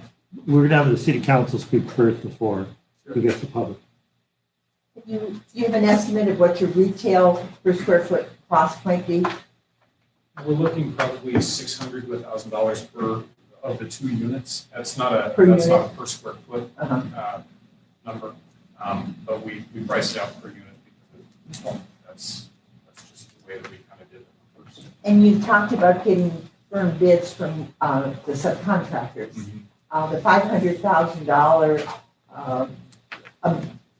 price tag that you've been talking about, what did you base that on? You feel, I mean, obviously you feel it's sufficient, and thus you based it on what? So it was based on some conversations with, Hams is a local builder, so it was based on conversations with him. It was based on rules of thumb. We looked at a per square foot build out cost. New construction, generally you can do for around $150 a square foot. That's including foundation, roof, walls, everything. This building already has a roof, already has the foundation, it already has the walls, it has electric run to the property. So the costs are substantially less. So the build out for the property is less. Yes, there are some additional costs for asbestos remediation, but those things are not, they're not as concerning as they can seem at first. There is a number that makes those problems disappear. So does that answer your question? Mary. So just simply put, you'd like the building for free from the city in terms of what we're talking money, you want the city to buy the parking lot, then turn that over to you as well. And then you will not be looking to the city for TIF funding at all. So it's the building, it's the parking lot, and we can say, we're not sinking any more money into it. Yeah, exactly. Help with the rating process, I guess, as well, in partnership. Oh. Just, yeah. Yeah. But, other than that, yeah. So I have a few questions, just to make it really clear. So this, the people involved are just you two? Those are the sole people who the city is dealing with? No. Aventura Vivante is owned by myself and Laura Pufal. Okay, so there's a third person. Okay, I just want to be clear. I'm acting on behalf of myself. Okay, so it's sort of a partnership between your two entities. The collateral you're putting in, I spoke to a different banker about this. And they asked me, what is the collateral? And I said, the building, is that, and they were a little, no offense, a little skeptical. So is that your only collateral for the building, for the property, for the business? Or are you putting cash in other words? I went to a number of bankers when I was looking at 450 Main Street, and every banker is very different. Some bankers really like farms. They like to do rural loans. Other banks really like to do single-family residential loans. Other banks really like businesses, small businesses, and other banks like construction. Chippewa Valley Bank is unique in this area, and I spoke to a lot of banks. I did talk to Northern State. I talked to Security Bank. I talked to the credit union. I talked to BMO Harris, and each one had different answers. Most of them were no. But that's what it takes. You have to go out and you have to talk to the different folks and you have to hear a lot of no's. And eventually, I found a great partner with Chippewa Valley. We will, of course, be looking at other banks as well. But, you know, they have great rates and they do a good job. So they'll be first on my list.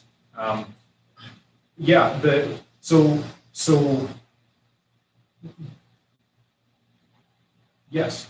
Chippewa Valley is a lender that likes to work with people who are fixing things up. For example, the investor that I am working with. This is going on for long. Is that a yes or a no? Do you have other collateral? Sorry, I didn't know. I just want to get an answer to the question. Yes, the building is sufficient. Yep. Chippewa Valley says the building is sufficient for a $500,000 loan. Yes or no? After repaired value, yes. But going in, they're going to hand you $500,000 with the building as the sole collateral. That's what you're telling me. I just want to know. They won't hand it to me. They'll keep it, and then they will do draws at a certain point. Okay. But yes. That was the question. Yeah. This is not my property. It was my property. I might treat it differently. We are the responsibility. I have responsibility to the public. So it's a different thing here. So we have to be protected. So if I was going to move forward at all on this, I personally would want to see absolutely full financials on every person involved in this as a principal, which would mean Vivante, whoever Vivante is, and Freddie. Absolutely know who we're dealing with and money. I would want to know, are you planning to do condos there, or is this going to be rentals? Great question. So I will push back just a little bit on that last point. I work in real estate. I do transactions all the time. I've done, I think, 30 or 40 this year. I have never actually had a seller ask for full financials from a purchaser. You're not bought from the city. We're the city. I was just about to say that. This one may be a little bit different. We are asking for quite a bit with the building, and I'm happy to provide full financials, but I would want those to remain private. I wouldn't want those to be dispersed for public view. I think that's fair, right? I'd have to confer with the city attorney. I'm not an attorney.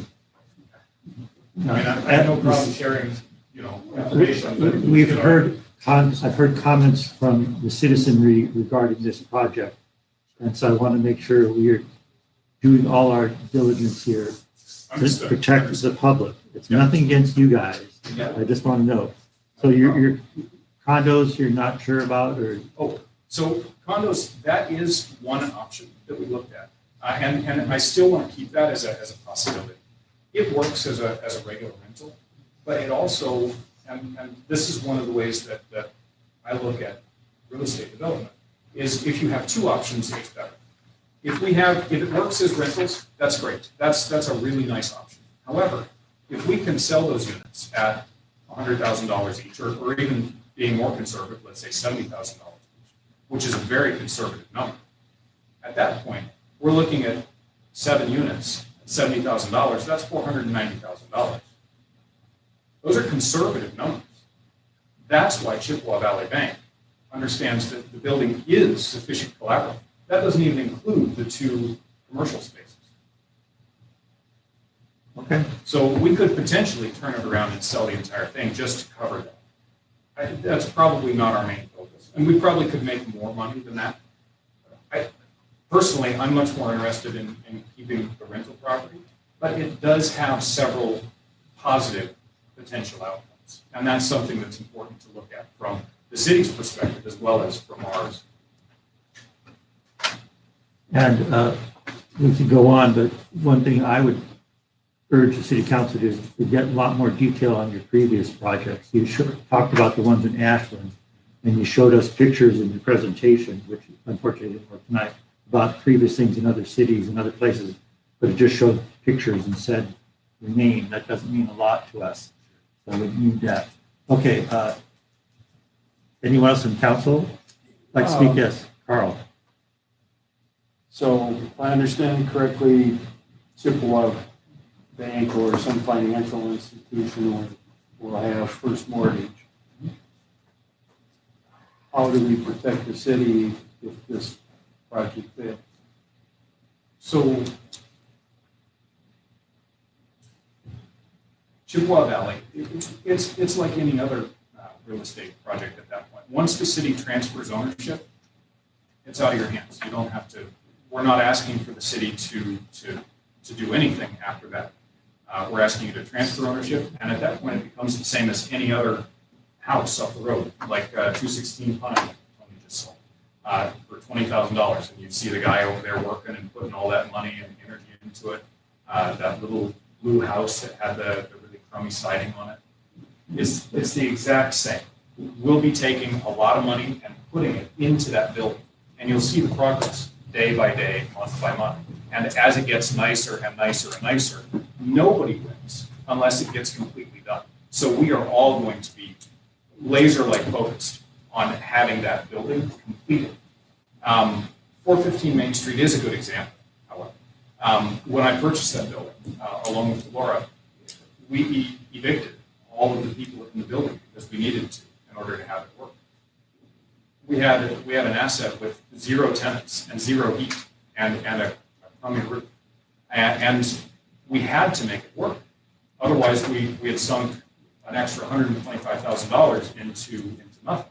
So we prioritized. We looked at the things that absolutely had to occur. We did the electric first, and then the HVAC system. And once the weather warmed up, we grabbed the crew together and we did the roof, because you have to have a roof to have a complete building. And now that building is operating with $3,000 to $4,000 a month positive of income, which more than meets the monthly debt service of less than $1,000. So it's positive cash flow. It works. I'm not sure that answers my question, because you get halfway through the project. Sure. The bank ends the first mortgage, they're protected. They have an asset on the books. Our investment return is restoring the property to tax status and utilities. But if you don't complete the project, we don't get the tax, we don't get the utilities. How do we protect ourselves? By giving you the building. Well, Carl, that's something, I had the same question. We It's want an to talk to issue the city with attorney to work out the details. Another attorney said there is a way to do that we have to investigate. I have the exact same concerns. No offense to these guys, but if the worst case happens. Yeah, I agree. I don't think we're going to resolve it tonight. I No. just want that issue on the table so that it does Again. get addressed. Well, I will tell you, we do have some modicum of security in the fact that you have a local lender who has now, in the worst case scenario, sunk $500,000 into a property. So Chippewa Valley has a deeply vested interest in seeing that property completed as well. The city doesn't earn any tax revenues unless it's completed, nor does Chippewa Valley have decent security, right, if it's not completed. So, and nor do we have any sort of a positive outcome unless it's completed. So we're all 100% on the same page. We all have the same need at the end of the day to have a functional, operating, profitable, good-looking tax breaks. How would the city council like to proceed? You want to discuss this further? I heard Tom said you'd hope to have a closed session item regarding negotiating possibilities on this. Anyone else like to make comments right here about this, or hold it for a closed session to discuss our negotiation status? I guess I want to at least express, and I don't know if we can just open the floor to, because I think there are community opinions, which. Is that a motion to open the floor? Well, first, I just want to say, I think that this is something that a lot of people are really excited about. I mean, it's like every, oh, sorry. Microphone. Thank you. Every move someone makes, idea they come up with for change, progress, anything that might feel scary, risky, it's very exciting. And yes, I am. I'm excited about the ideas and possibilities and things, and but I can see where there's a lot of fear in the what ifs that have happened, and that fear is something that needs to be overcome. So I'm hoping that there is a chance. I'm hoping to come with a motion here that would give us a chance to talk about some of those concerns and hear what the board is about. See what's legitimate and get some kind of proof and see it in writing that there is a, a commitment, that it's not just this nice guy that is really doing a great job presenting it and making it sound amazing. If people don't know you, they don't know. Scott, did you have a comment to make? I did want to comment that our attorney is listening to the meeting, but is not able to be here tonight. But he did pass along to me that financial information, except for personal account numbers and personally identifying information, is an open record if we receive it. So I do want to just make that clear to everyone. Necessary to have details, history, and background. I am concerned about what Carl brought up too about the what ifs. If something fails, who knows what comes of it, collapses, or something happens in the dynamic of the many people that will end up working on this. The cost goes up, whatever happens, that it doesn't end up. I think that is the concern, somewhat the control of what happens with this space, that it doesn't end up to someone who doesn't seem to care so much about creating tax revenue and spaces to live. I'm curious what the main concern is. Anything else? I would just like the conversation to continue. I'm assuming that then is considered Could you negotiations. speak into the microphone? The other people want to hear this. Yeah, I would like the conversation to continue. I don't want this to be the presentation and we decide no or yay or whatever. I think there's potential here. And I don't know how we move forward, but I'd like to move forward. If I could suggest, if you'd like, if you want to move forward, you'd have myself and the city administrator and the city attorney continue our conversations with this group and get more information along the lines of what I suggested and anything else anyone else would like to know. I agree. I think that we definitely do not want to move on it tonight. And we can see where we can end up, put on the agenda. We have more information and get information to answer what Carl had concerns about, what I had concerns about, what others might have concerns about. So could we just, could I move to table this until the next meeting and for opportunity? I wouldn't table it to the next meeting, but we just take no action. We may not have all the answers by the next meeting. Right, so what do we need? We could just take no action tonight and be taken up later. Yes, you said, Carl? Yeah, I would make a motion that the mayor, the city administrator, and the city attorney meet and discuss in more detail some of the possibilities and return to the council at a later date with some of the issues that we've addressed tonight and any other issues that they identify in the discussion. Is there a second to that? I'll second that. Any other questions or comments? Can we move to open the floor? There's a motion to open the floor. Is there a second? Second. All in favor, please say aye. Aye. No? All, no? Okay, the floor is open. Anyone have a comment you'd like to make? Please step forward and speak loudly. Roth, you know the drill. You can speak- I need a podium. or- Yeah, speak into the microphone so that our attorney can hear you.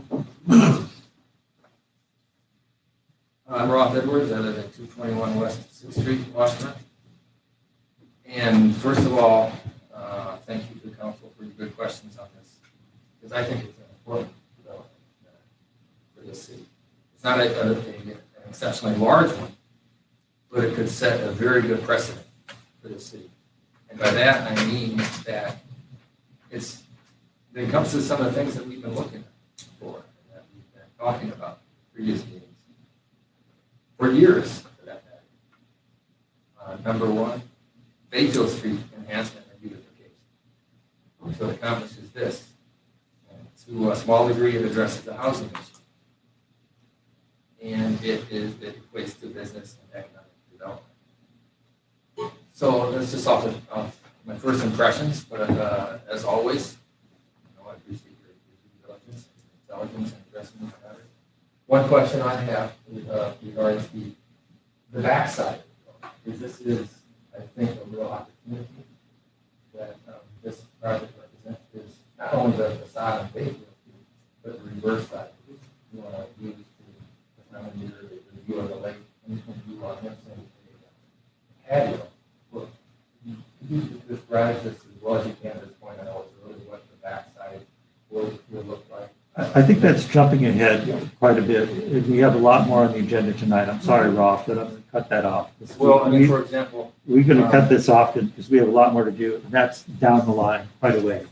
Well, I'm So just asking for a brief they gave you a brief. such as you was on your own building. They gave you a Find the brief. backside of your building. I think it's just another good precedent. So I'm just interested. I know it's me, and I know it's hard for you to accept things from me. I'm not. But I have been addressing this particular point since 2006 of developing the backside of Bayfield. And this is not good. Thank you.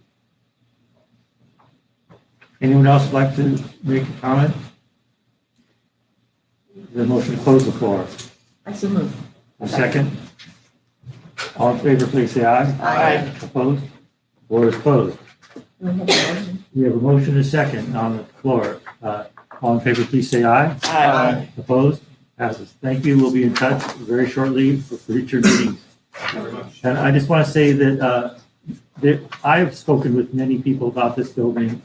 And yes, the city would like to have this on the tax roll, which I think is the proper thing to be done. And how to get it there in the best possible way is what we're seeking. It's no offense to you guys. I'm asking hard questions because it's not my building.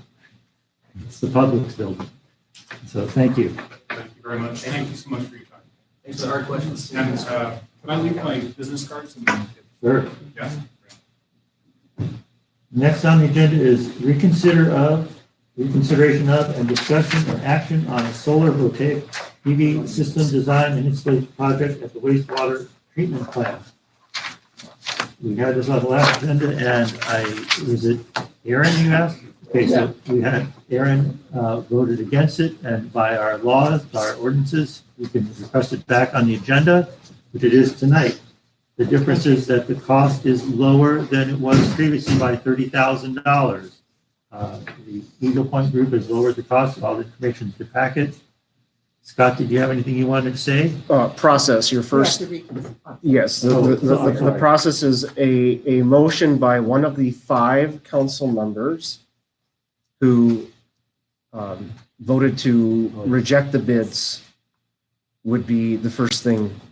Mr. Mayor, I would make a motion that we reconsider our decision from our main meeting. Is there a second? Second. Any discussion? I was just take a vote. There is discussion on that. Discussion on this. Any discussion by council members on reconsidering our vote? Yes. I think the vote should stand. We're having to borrow money. We just made cuts. Now, Scott can correct me if I'm wrong, but we're talking about replacing clay pipe behind City Hall and moving a sewer line so that the foundry can expand. That would be a win for the city because that would be an increase in the tax base, plus jobs, we could be spending more money at existing businesses. I would rather wait and do that one than the solar. Okay. Any other comments? Tom, the reason I made that motion is that I believe that there's new information that we have that would affect how I view the issue as it compared to last meeting. And I think it is worthy of the council at least to consider that new information that has come to us. And for that reason, I made the motion that we reconsider. Mary? I'd be, I guess, sort of interested, Karen, but I will not be changing my vote on this. I think there's so much more ahead of us, as we will find later on in the agenda, yet another problem behind the sewer treatment plant. So some of the numbers that I was looking at, and I guess numbers, okay, so in the memo of May 29th, which is the opening page of this section. Mr. Mayor, can I ask a point of order? Do we have to, before we get into the details, do we have to vote on the reconsideration of the issue? Well, I think that impacts the vote on the reconsideration, correct, Scott? My understanding is this discussion is relevant to the reasons why the reconsideration I is just didn't know. on the table. Okay, fine. So not for me, but to hear Karen because of her reconsiderations. You can speak, No, Mary. no, you Oh, You yeah. can Okay. speak your piece.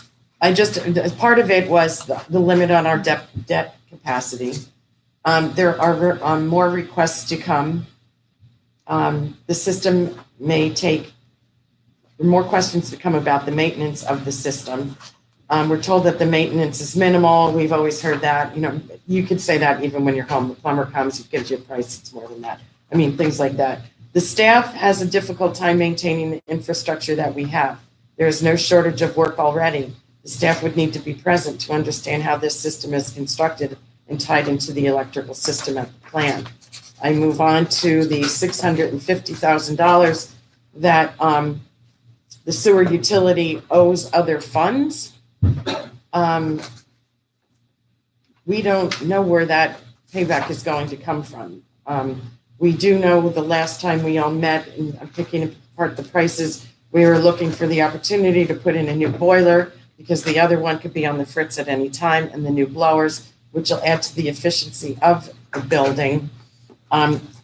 It was also, I must point out that the Public Works and Utility staff are very cautious on this project. We have spent a lot of time and energy, money getting the right staff for our city, and it has been no easy task. I'm saying that.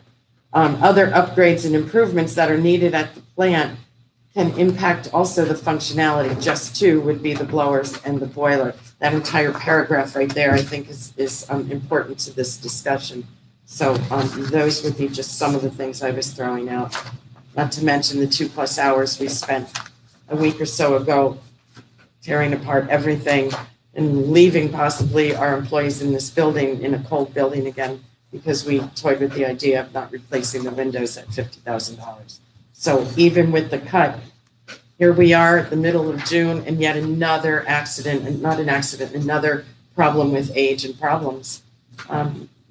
That just existed, as we'll see in the next couple agenda items. Any other comments on this question? Yes, Karen. When I made mention of new information, I guess the two things that stick out in my mind from where our discussion was last month was, number one, a meeting that our public works staff had with the contractor about the extent of maintenance that would be necessary by our own staff, and came away, my understanding is that they came away from that meeting with a positive feeling that installation of solar would not create any new maintenance requirement. I believe that the Public Works Director also made contact with some other installations throughout in our state and received similar information that their staff were not required to do anything in terms of installation. My understanding is that it's monitored remotely and that if any of the sensors go out, then the local entity that they contracted with would come and install a new sensor. So one of the one of the issues from last month was that, our staff is small, they're very, very busy, and can they take on any additional maintenance? I think that question has been answered.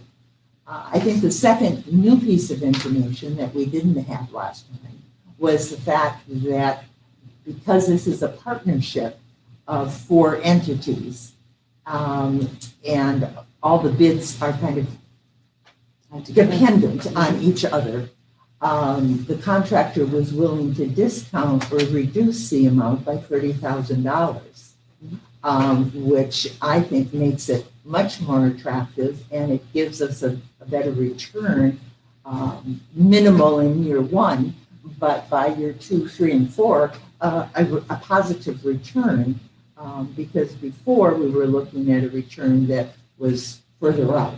So those were the 2 major reasons that I thought we should reconsider in light of that information. I think the maintenance for me and the team certainly played a part, but money becomes the bottom line. Bottom line is it's $30,000 less than what we looked at before. Which still leaves us borrowing. Yes, it would still leave us borrowing, but we can do it within our debt limit. Aaron, did you have a comment? Yeah, I really feel like we need to start looking at this. We have to invest in saving costs down the road. I mean, that's why you take out the debt, is that you can eventually, you see these numbers start to climb in the right direction, and that's what we need to do. We need to start investing in that rather than try to save our way out of this mess. We just can't. I just don't see how austerity is going to solve our problems right now. This seems like a really super strong way for us to start turning those numbers to black, which is great. It also, we just passed a resolution about energy and renewable energy, and I know we don't really want to talk about that because that's not a huge piece of this, because we want to stick to the economics, but it is a piece of this. I just don't see how we could say no to, with the lower costs, because that was a big problem for us last time. It just wasn't a positive cash flow right away. Now it is. It's just I just feel like we can't signal this investment right now, given our situation. Scott, do you want to talk? I do want to provide some additional information that none of you are aware of yet. And this will also affect other items later on the agenda. So we had been anticipating the cost of what the water break at the marina was going to cost. We have a verbal statement that it is going to be in the neighborhood of some $50,000, which is better than what we had expected. However, we do not yet have a estimate on the newest issue of the discharge line that has lifted. Before you get to that, do we have yet an adjustment figure from our insurance carrier? They will need to review the actual bills for that break. And it will be dependent, because it will be excavation costs, and the vast majority of the expenses should be excavation related. You can't even estimate at this point what percentage of the 50 would be covered by insurance. I would say the vast majority of it should be. Thank you. I'm sorry, but I just wanted to get that. Sure. Okay. Any other items? The discharge line, we do not have an estimate on that. So, although we basically, the good news, the bad news. Mary, you want to speak? I was going to say, Aaron, to Aaron's point of spending now to save in the future, it could be said that saving now by not doing it is saving us for the future. because we do know we have at least a $4.5 to $5 million project ahead. And the less you have to borrow, and who's to say what interest rates would be argued too. To your point, the interest rate's fine for the borrowing now. I just have to see that it's such a big project ahead of us. And again, today's a prime example of yet another, another problem happening. So, we can see both sides of that. Spend now, save later. It flips the argument both ways. But Scott, could you clarify the amount that this is in comparison to our debt limit? Like what are we borrowing with these new numbers? And then, are we nearing our debt limit? Are we? Okay, I will answer that question. So with this, this would be a 20-year loan at 4% interest. And the total amount, which would include contingency, would be $129,000. I have included that contingency. We would need that contingency. We do know that the removal of the old drying beds, which were not part of the building removals that we did, are going to be around $4,500 additional for us to remove. So that would have to come out of that. And they would have to be removed for the installation. They would have to be removed for the installation of the panels. But 129 is the amount of the loan. 129 would be the amount of the loan just for solar. Mm-hmm. And this loan in the grand scheme of things of our entire debt capacity would be around 2% of that capacity. And as I've explained, the debt structure, we are going to be paying off a significant amount of the debt in the next several years. We, of course, know that we're going to have to take out a significant amount of debt. Our debt capacity is approximately $5.5 million for the general fund. It is simply a function of 5% of the city's equalized value. The more value of the city, the more debt capacity you have. It's a function of what you can generate from tax. So that is what that is. Okay, any other questions and comments? Oh, yes, Laura, Well, if I'm please. not part of reconsidering, can I comment too? Oh, yes. Oh, okay. Yeah.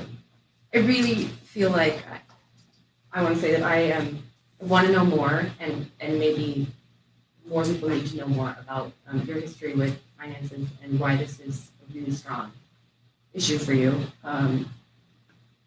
But I also feel like this is such a small amount of money for what it gives us financially. That is, you guys, and it seems worth it for all of the value, not only in the electricity, but moving towards a change that we all need.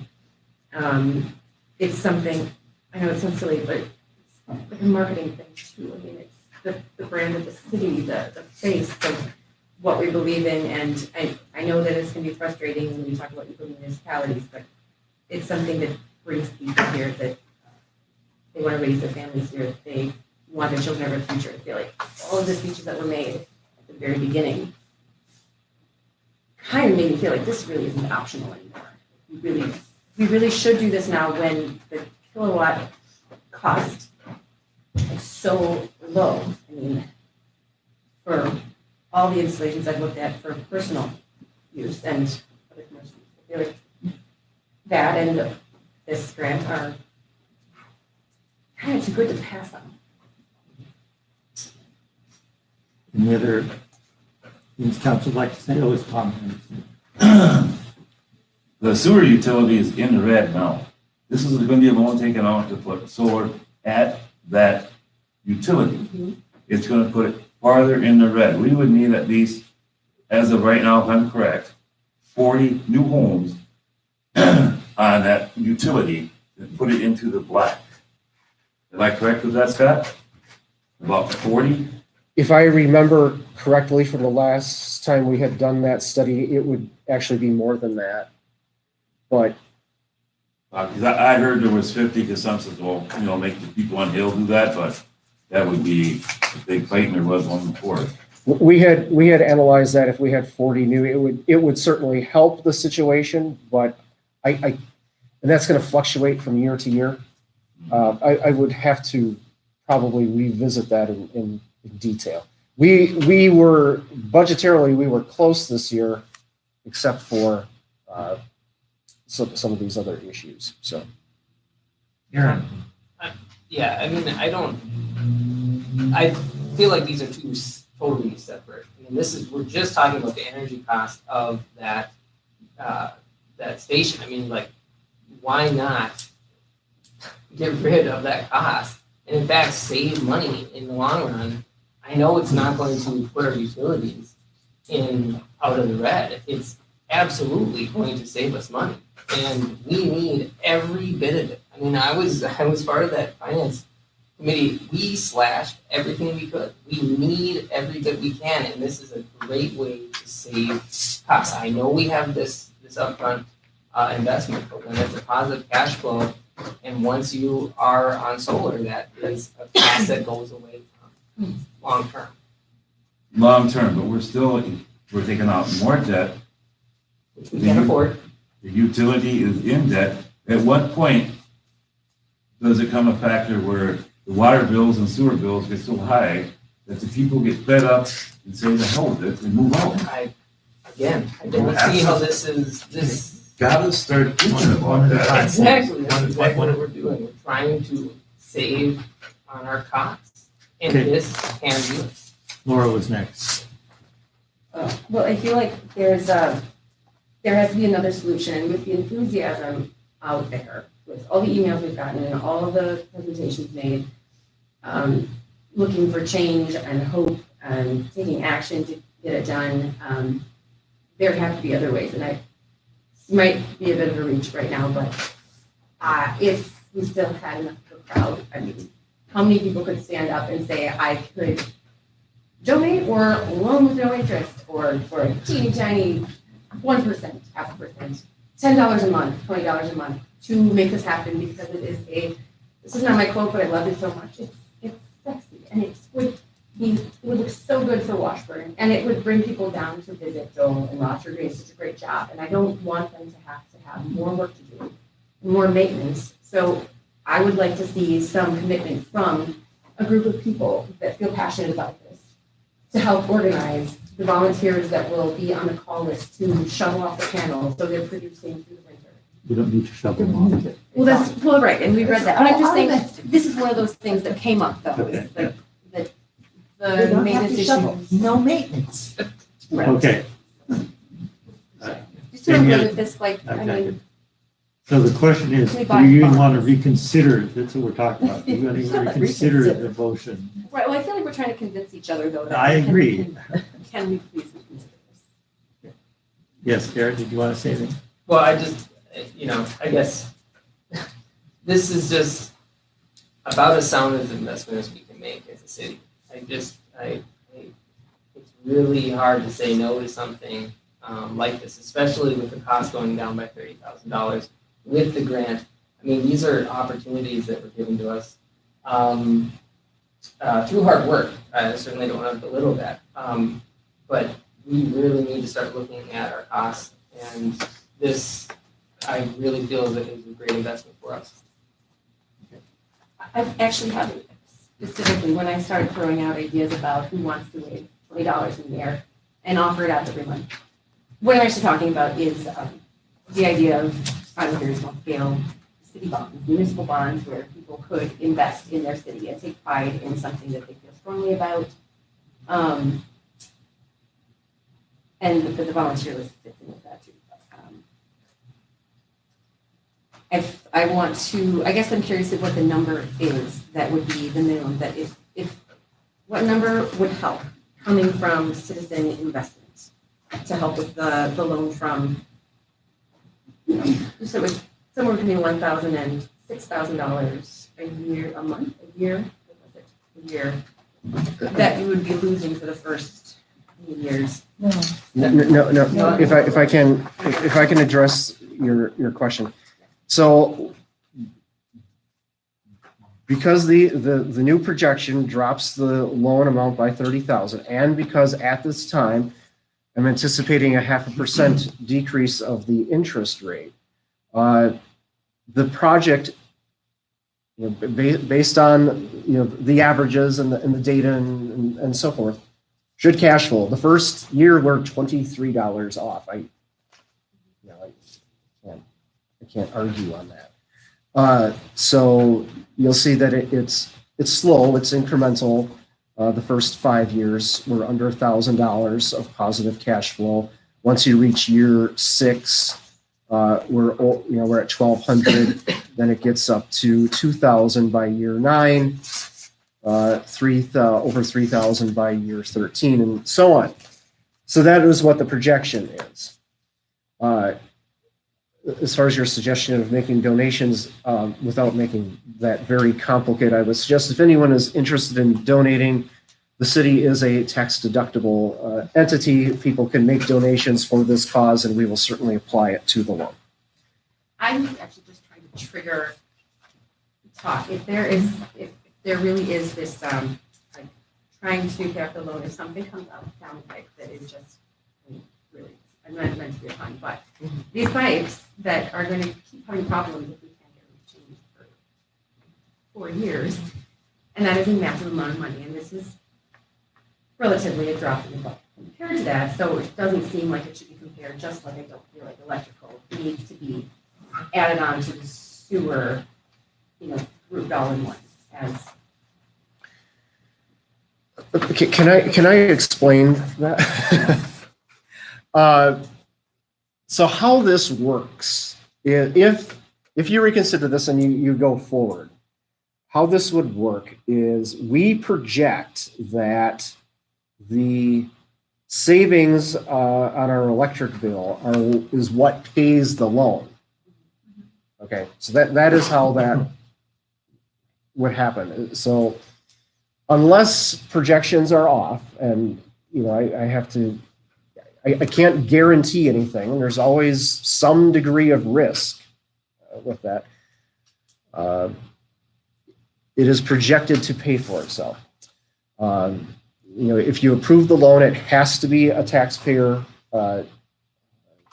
backed loan. It has to be a general fund obligation because the sewer utility is not in a position to actually borrow money.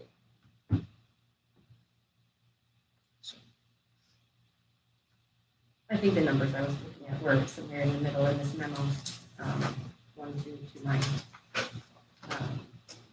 Solar treatment plant, 22nd, and into page 2. You had said that first 4 years would be over $2,000 shortfall. And the loan itself, is that the main concern in financial committees, or is it the idea of not having enough money to pay for that shortfall loan? Well, this shortfall was before the reduction in price. Right. So now the price has been reduced. Okay. So that we wouldn't have a shortfall except for the first year of $23. If Well, the that's what I felt projections- about it then, so. If the projections reduction are in correct, price. who knows? There's essentially no shortfall given the data we have.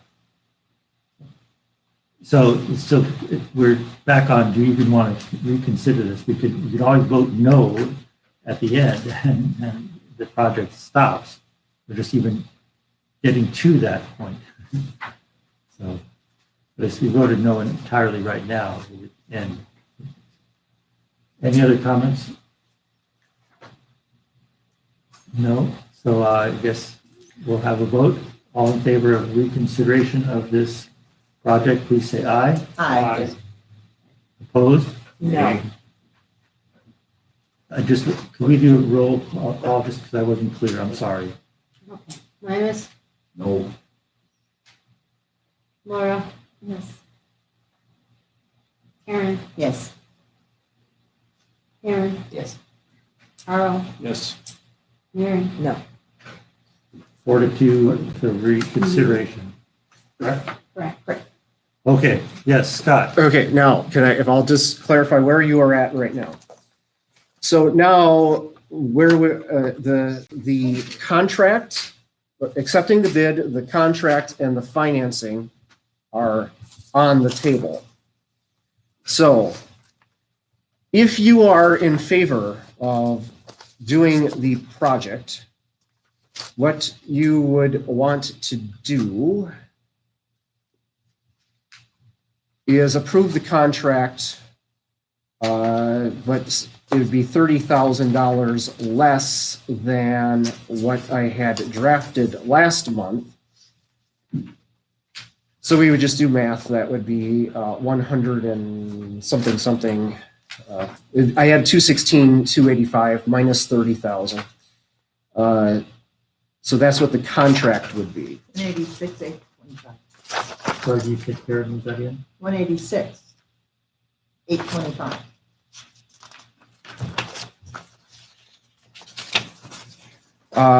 You would need to accept then that modified Contract. bid and contract from Eagle Point Solar of Dubuque, Iowa. And then it would also be the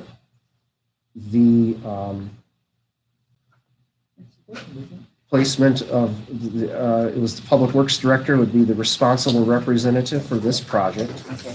And then it is the financing resolution would also need to be approved.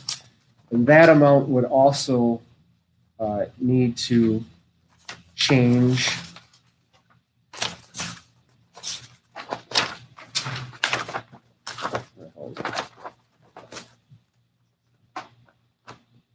Financing of 129. It would be the financing of 129, and then if you want to add the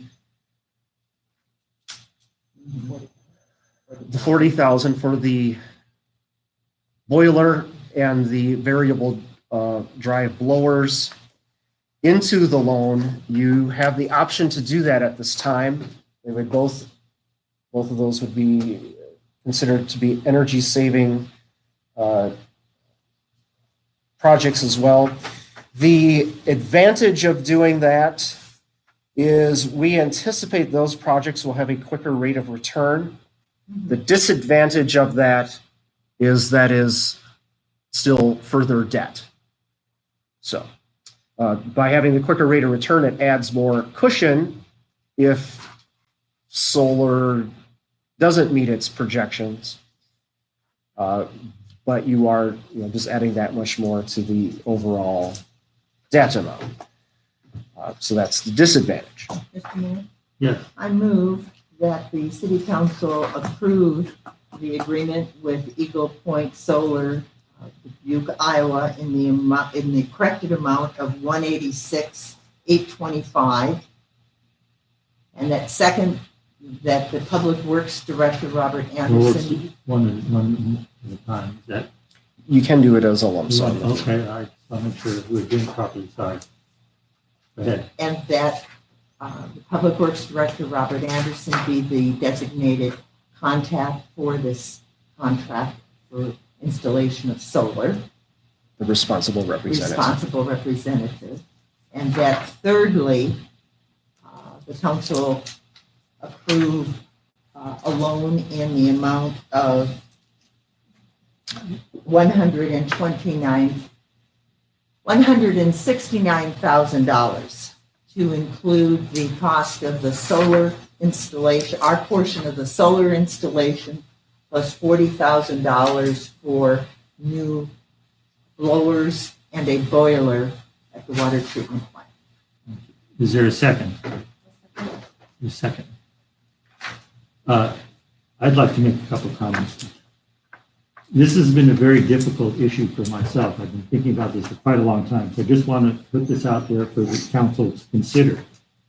A few years ago, the council invested $125,000 with Xcel Energy on a solar project there.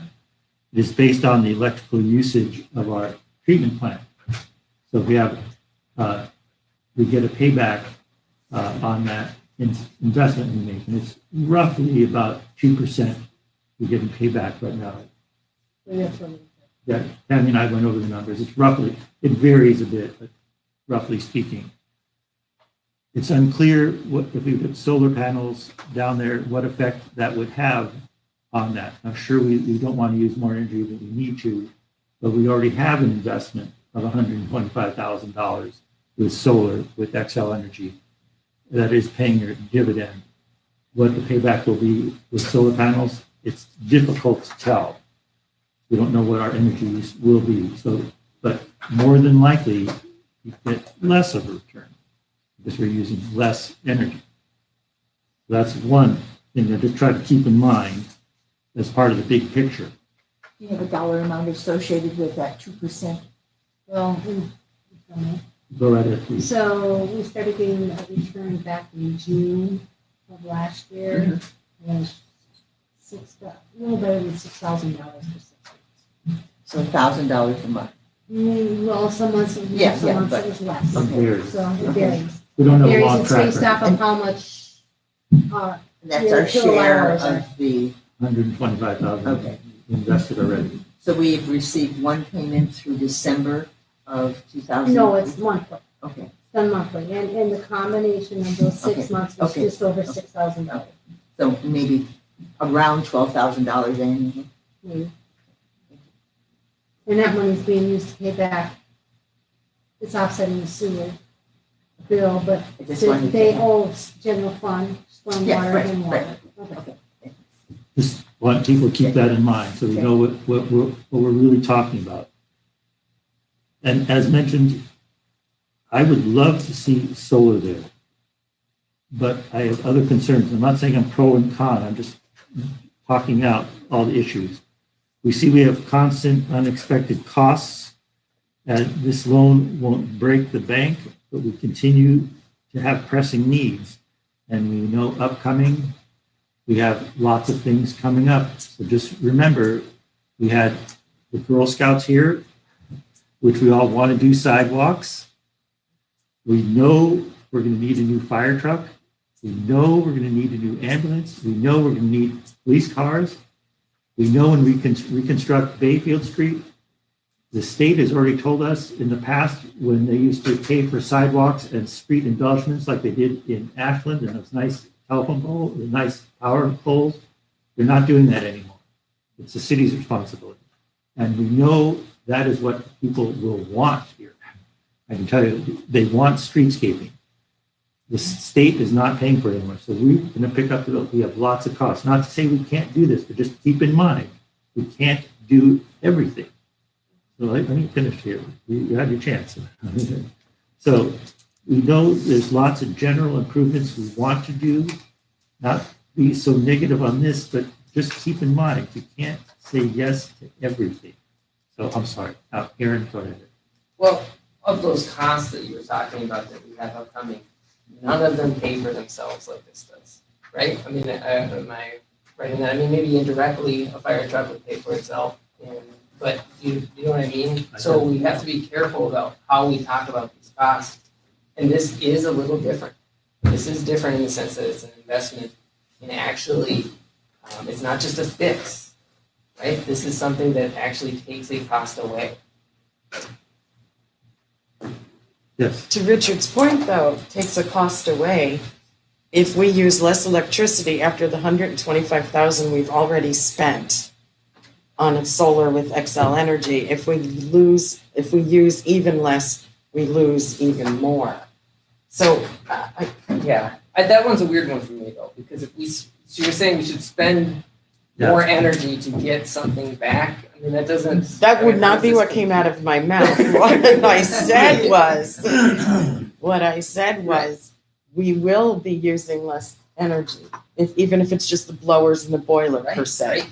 But if we take the $125,000 we've already spent towards solar, we're really kicking ourselves in the tail and basically peeing away that money that $125,000. Okay, first of all, I don't know, is that true that we would be peeing that away? Two, you know, there is that, and I wish I knew the saying off the top of my head, but it's like, just because it's a bad investment doesn't mean that you keep putting money into it.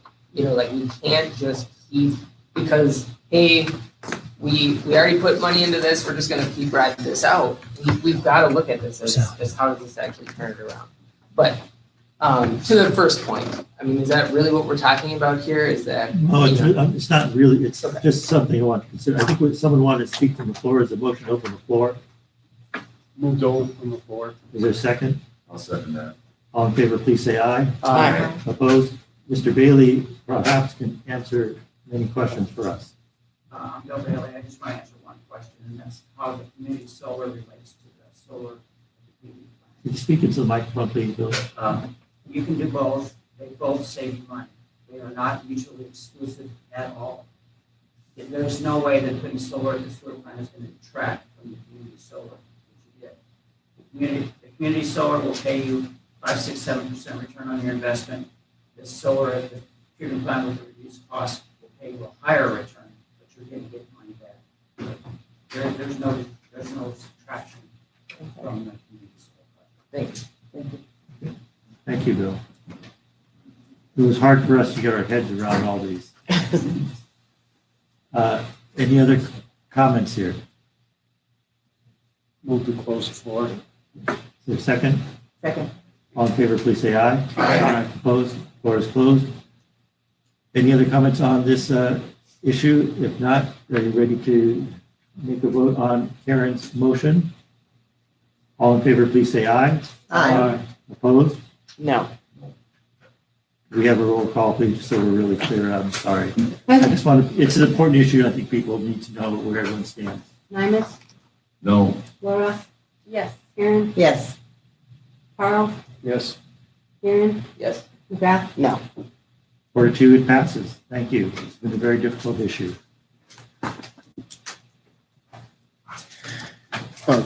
Yes, Scott. As I had indicated, I just wanted to point out and clarify that will not issue a notice to proceed on this project until I have the financing secured. So, just so everyone is clear on that. Next, I need a follow-up question. yes. You had already made some contact though, because that's where you got the 4% from the entity that you had in our packets last time. That is simply what their advertised Okay, rate is. all right. I'm sorry, I thought you had got contact with them. No, once you contact them, they put money aside. Next is discussion action on recommended cuts / changes to 2019 capital budget, sewer utility budget. We've alluded to this. The Personnel Finance Committee met and with a very difficult meeting to work on these items. Scott, do you want to speak to this?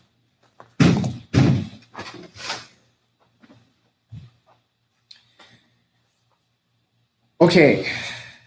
Yes. So we've now got several changes since this had occurred. The 40,000 for the blowers and boiler have now been put into a loan, and we do not believe at this point that we are going to necessarily have much additional costs beyond for it's not covered by insurance for the marina break. However, we do have to deal with the pipe that was a Friday issue when we don't have figures on that at this time. So maybe it'll balance out. I don't know. So what we're dealing with lots of unknowns and variables. So the bottom line is we've had a lot of things coming up and happening, and we're doing the best we can to get that all sorted out. And so, but in anticipation of this, the Finance Committee had made a series of recommended cuts from this year's capital budget. These are all projects that had not been done or had not started yet. And so you have the list in front of you. And so the question for you is, do you want to, at this point, with all the new information that has been discussed tonight, proceed with this list or make further adjustments to it based on the new information? Karen is the chair with no comments.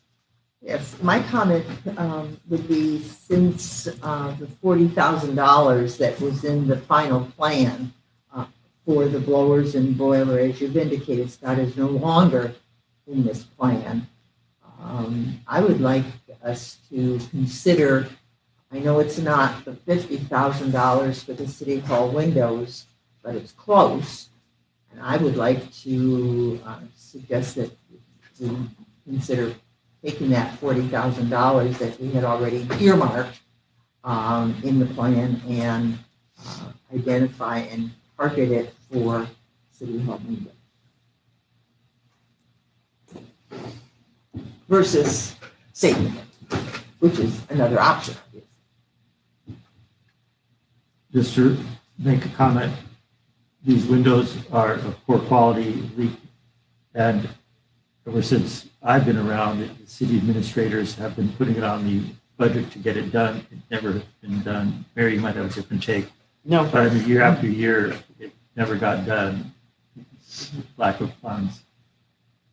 Can I just add to my, the reason I'm saying that, and there are other things that we cut that are equally important.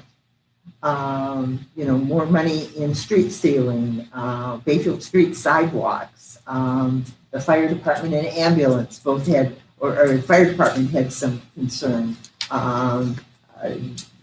Development for athletic fields, et cetera, all really good things that are needed in the community. We have a very small staff, and I think it sends a terrible message to our staff that we don't value them any more than putting their windows that make them extremely cold in the winter, that they have to wear sweaters and maybe jackets, I don't know, that we don't. I mean, I know you all value them, but they need new windows that doesn't make it so cold and difficult for them to work. It really is. I mean, it's a difficult work environment. And it just seems to me that our staff is important. And I know you join me in feeling that way. I think we need to send a message by putting some money into those windows and say, yes, this year we're going to do it, or at least get started. Yes, Tom. I could see using that $40,000 for that boiler for the windows. Is there any way we could take another $10,000 either from the tuck pointing or that ADA project so that the windows are covered? The city doesn't have to borrow money to do that. Well, we're not borrowing. I'm not suggesting that we borrow any money. That is up to you guys, where you want those funds to go. Scott, do you want to? Well, I think the City Hall staff appreciates the gesture to put the windows back in. And if that gets approved, we will do the best we can to address that project this year. We've added a little more to the plate tonight. I said it's But so it might not happen this year, but if we have a base to work on, and potentially you'll have to debate that in the future, if you add to that base, that could be done.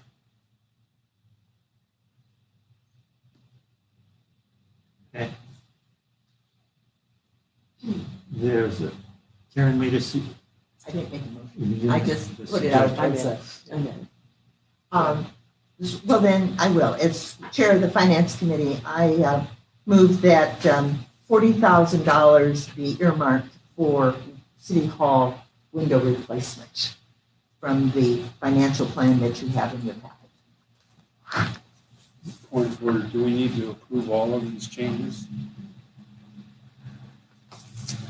You can go one by one. There's- I don't. Can I ask a question? Well, I think Scott is is that clarification in this question or another question? I think it's a question for Scott. Well, let's have Carl's question asked. If, to answer that question, the committee recommendation was to approve this entire listing. For simplicity's sake, the recommendation before you, Karen's motion, is to approve this list with the modification of adding 40,000 back in for windows, but we subtract the 40,000 from the blowers and boiler. Yeah, remove that and put the 40 in Peter's place. That was the motion. That's your motion. That was Karen's motion. A second. Aaron said, okay, now, Laura. I want I insulation first, then heat it, but this is part joke, but I'm wondering, I haven't spent a lot of time here in winter. With our solar panels, can we afford electric heat more? Would that be? Okay. Well, I can tell you, at least in the mayor's office, on the winter's day, the curtains blow. Oh, no. Yeah. Yeah. And the windows are closed. I know. I freaking do. I thought I should keep my mouth shut, but my cold medicine's wearing off, so I'm making. All right. Any other questions or comments on this?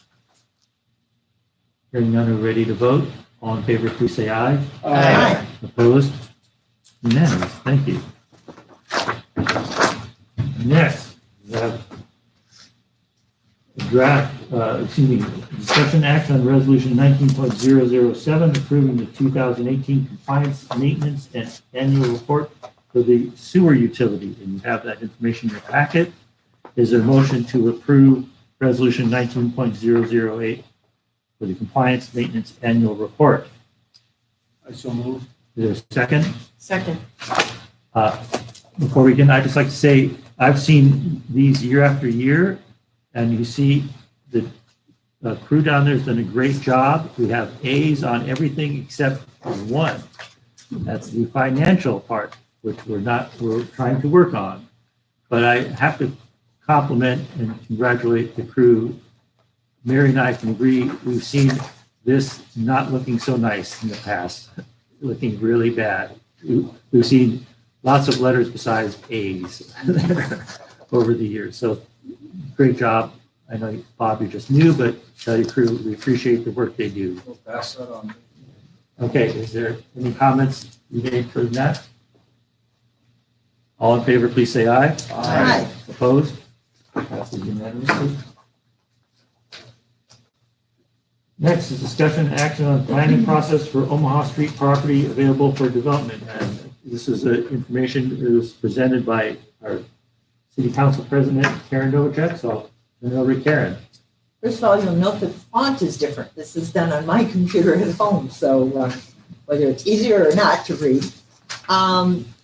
Simply a first step in outlining the process that we discussed last month. Last month, I talked about my opinion being that we were kind of stalemated regarding the Omaha property, and that I believe that one way to try to get us to move beyond where we were was to hold a series of community meetings. The first meeting, as you see in the information in front of you, would be information regarding the property previous plans, including our comprehensive plan, ideas that had been suggested in the past, and fiscal considerations. Then session 2 and 3 would be facilitated by an outside facilitator. The second session to gather ideas on how to best develop the property. The third session, and that would be, a free-for-all in some respects. Ideas, hopes, plans, dreams, and we would cover the landscape because there are different hopes and dreams for that property. The third session, again facilitated, would be then the time to say, okay, we can't do all of those things, and maybe not even all of them are doable or realistic. what could we get our hands around that we could, if not consensus, at least grudging agreement, that this is something that we wanted to go forward with.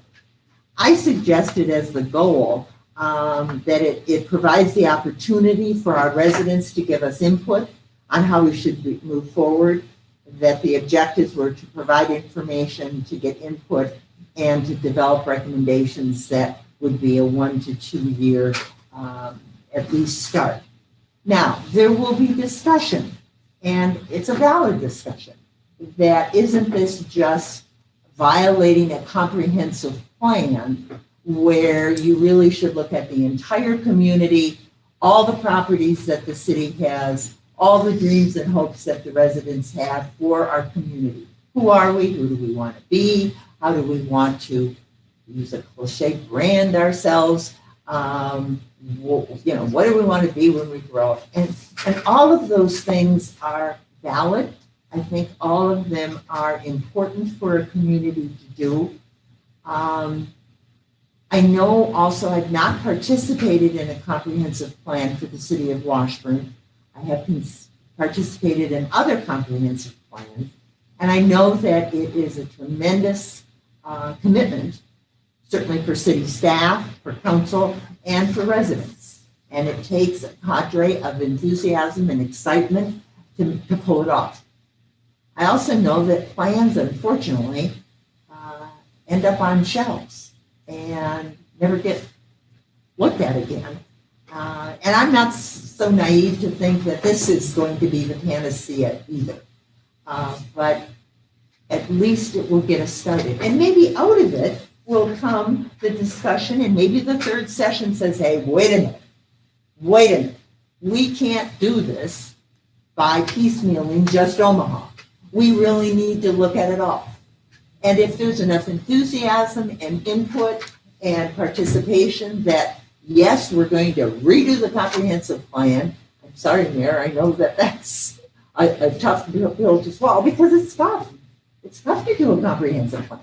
But if that is what our residents are saying, well, then that's what our residents are saying. We'll listen to that. So while I started and I continue to think that our focus should be the Omaha property, I am also a student of group process, and I know that groups can take you in a different direction. And if our residents want to go in a different direction, so do it. Anyone else? I do like it's nice. It's nice to read it. It's nice to see it. And I love that. And I think you're right. I think that this, sticking with Omaha right now, can really be the stepping stone for the comprehensive plan. So, yeah, I like it. It lays out expectations nicely. Yes, Tom. Yeah, I believe this is the way to go. Let's get some dates set up here, so.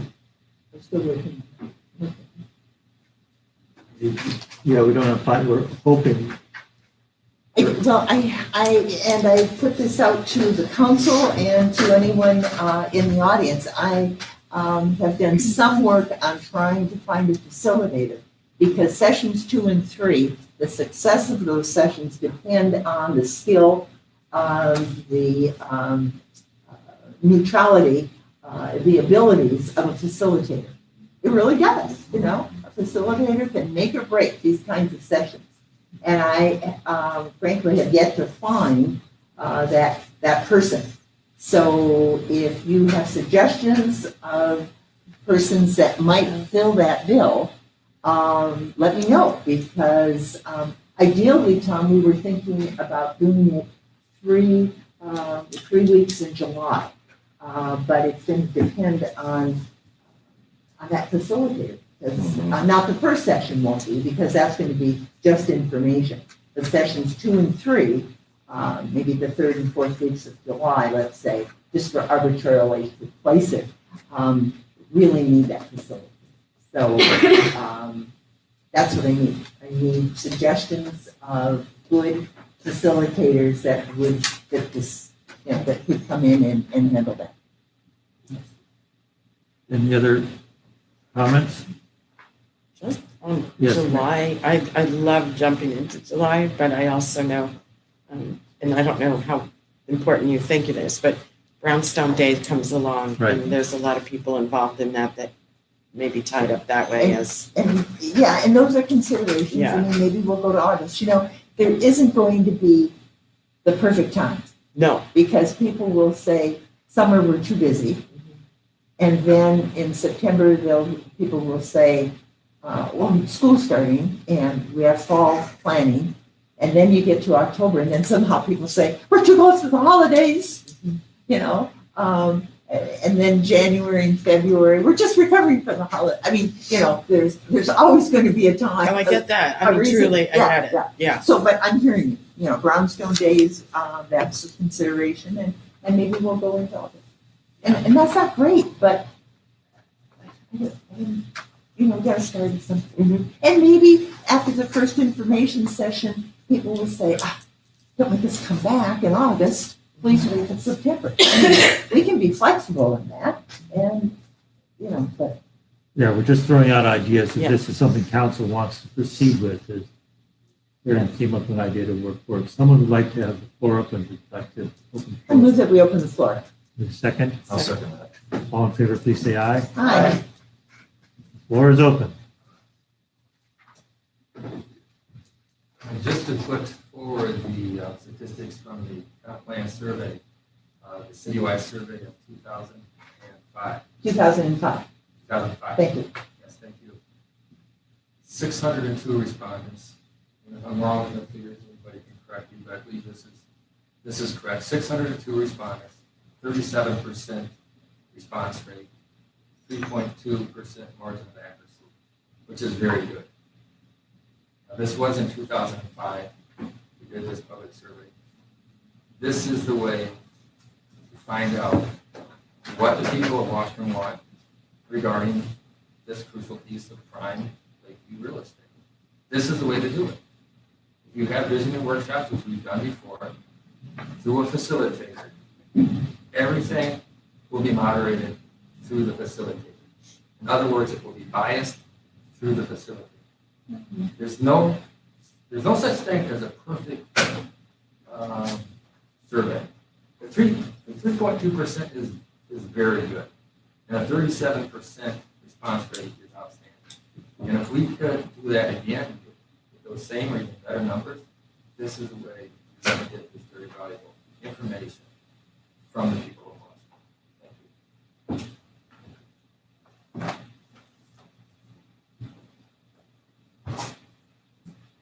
Yes.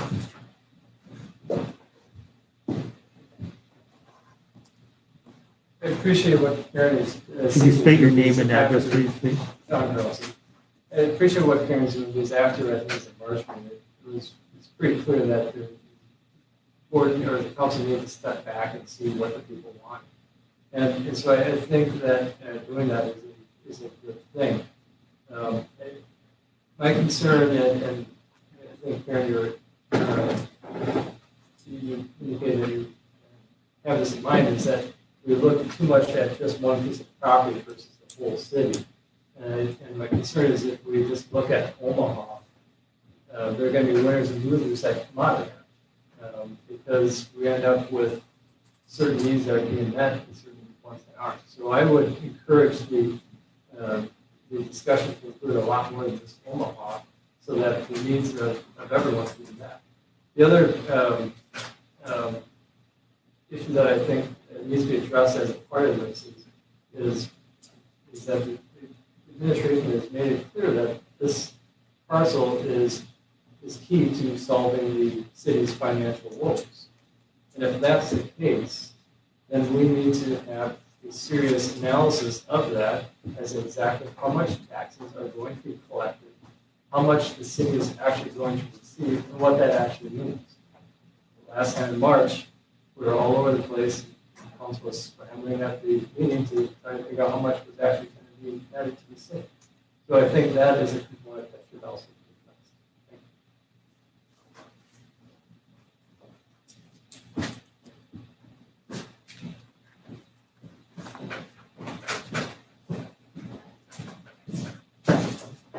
you. Jeff Milberg, 2052 85th Avenue, Dresser, Wisconsin. Properties at 125, 128, 130 Harborview. I don't even, I honestly, I don't even understand the rationale between single point focus and city planning with a comprehensive plan that's 14 years old. One of the things we try to do is emulate and successful. And just here tonight, 3 hours of watching issue after issue after issue, lack of funds, things that have been unaddressed, maintenance, and the unwillingness to step back and say, how can we do better so that we have plans in place for all of these things that come up, as opposed to trying to solve every issue with this. We're roughly 5 years away from a potential redo of Highway 13 and have not yet begun the planning process with residents or businesses about rerouting and what that means. I don't know when that's going to take place. Does it take place in the off season? But how many of our Main Street businesses can suffer through a summer at 50%, 70%, 80%? There's talk of redo of the Bayfield Street or Main Street sidewalks. How does that fit in? Where do all these things get addressed? Why wouldn't the council step back and do all of these things and look at all the opportunity that there is in the city, as opposed to having groups come in and maybe continue to divide people? So it sounds like the plan is to see who has the most votes or the loudest voice, and that 51% then gets what happens at Omaha. Why wouldn't you start with all of the needs and things that need to be addressed in the city, step back and look at all of your opportunity, and step back and look at all of the places, and then use that as a guide along with all of your assets to step back and try to fit the pieces in place and solve as many problems as you can. Because you do have the opportunity here, and there's a huge group of willing people. I see a lot of the people right here that volunteer for huge events. This city can pull off incredible things. There's great assets here. The lake is first and foremost, and then I think the people around, the vendors, the artisans, the business folks, and the residents, there's a great passion for the area. And when you can bring more people together and try to solve more things at once, you encourage more collaboration. And I hope with a 15-year-old plan that maybe wasn't followed, yep, they get shelved, all of those things. But I thought at the last meeting, you guys mentioned that having an updated plan is a requirement for many of the grants that would come through as part of maybe some of the redesigns. So what's the plan to attack and get those if we're never going to redo the comprehensive plan? How do we become eligible for those without that in place? I guess when I look at, or what I would suggest, is start with all of the assets that are here, do a needs assessment, and then look at the community as an entirety and try to solve as many of those things as you can by bringing more people together. Thank you. Any other?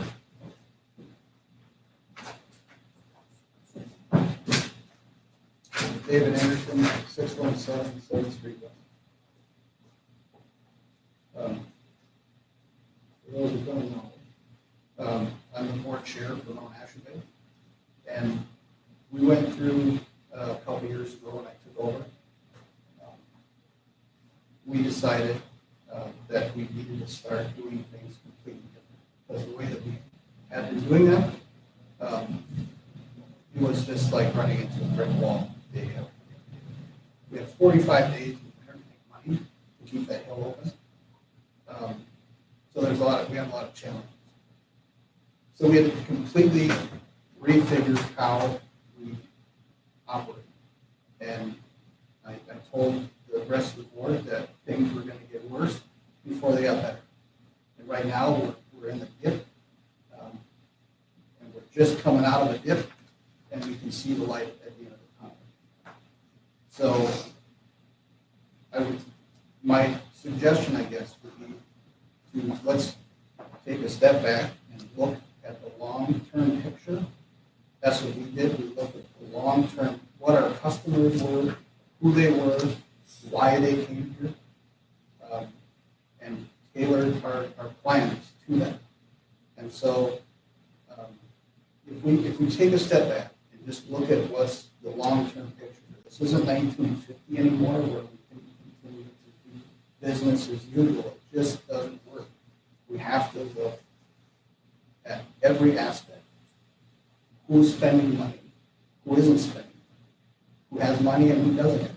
I mean, there's so, things change so fast. You have to stay on top of the whole picture and to ignore most of the things that are right in front of our face. It's just to do things like we've always done them. Isn't going to work. And so I would suggest maybe just taking a step back, looking at the long-term picture of what this town, what we need to do, what we need to change. And I will say that things are going to get worse before they get better. So if we recognize that and say, all right, we're going to have to cut staff, like we're going to have to spend some money that we don't want to spend on making something else happen to make a certain customer happy, we have to do that too. And so if we have to cut services in the city, and whatever that may be, there may be some hard choices in order for us to get out of the predicament that we're in. Thank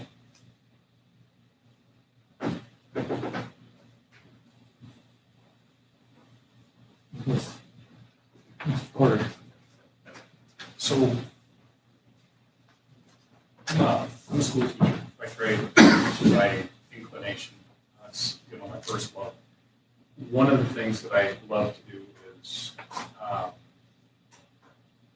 develop consensus in classrooms and the businesses that I've run. I have so often been changed by the thoughts of my students, by their challenges, by their questions, by the pushback that I receive when I come in and I say, I've got this great idea.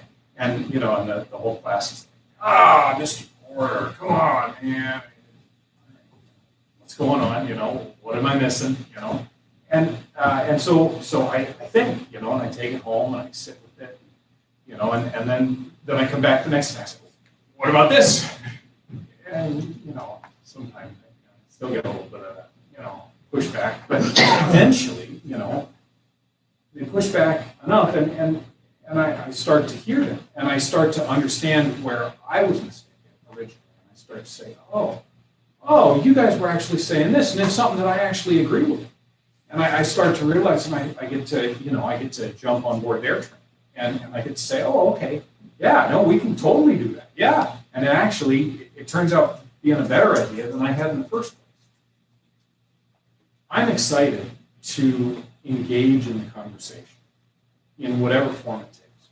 I look forward to the conversations that we're talking about. Because in the process of me talking through my ideas, because I have some, I'll also get the chance to listen to your ideas. And in that process, my ideas are going to change. And hopefully yours will too. And eventually we'll come up to some new idea that's better than anything that, that anyone could come up with on their own.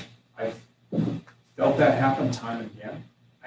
And whenever I go through that process, while it's difficult and challenging, at the end of it, I find myself more invigorated and renewed in my passion and my feeling for the place because I've invested in it. And that's one of the things I'm most excited about for this process that you're talking about is the opportunity to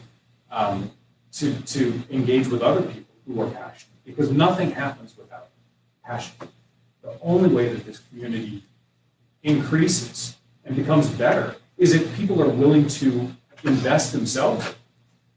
That's the only way that anything ever happens in human society, is if we're all willing to somehow put ourselves into it. The only way that we do that is if we feel valued and we all feel a part of it. That's the only way we ever get anything, anywhere.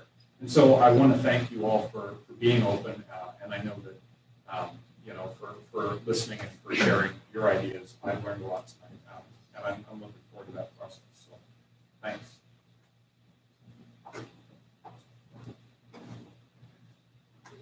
Motion to close the floor. If no one else wants to speak. Move to close the floor. Second. Second. All in favor, please say aye. Aye. How would council like to proceed on this? Can I clarify something? Yes. There was a comment about, getting a group of people together versus a survey, which I think both has a lot of merit.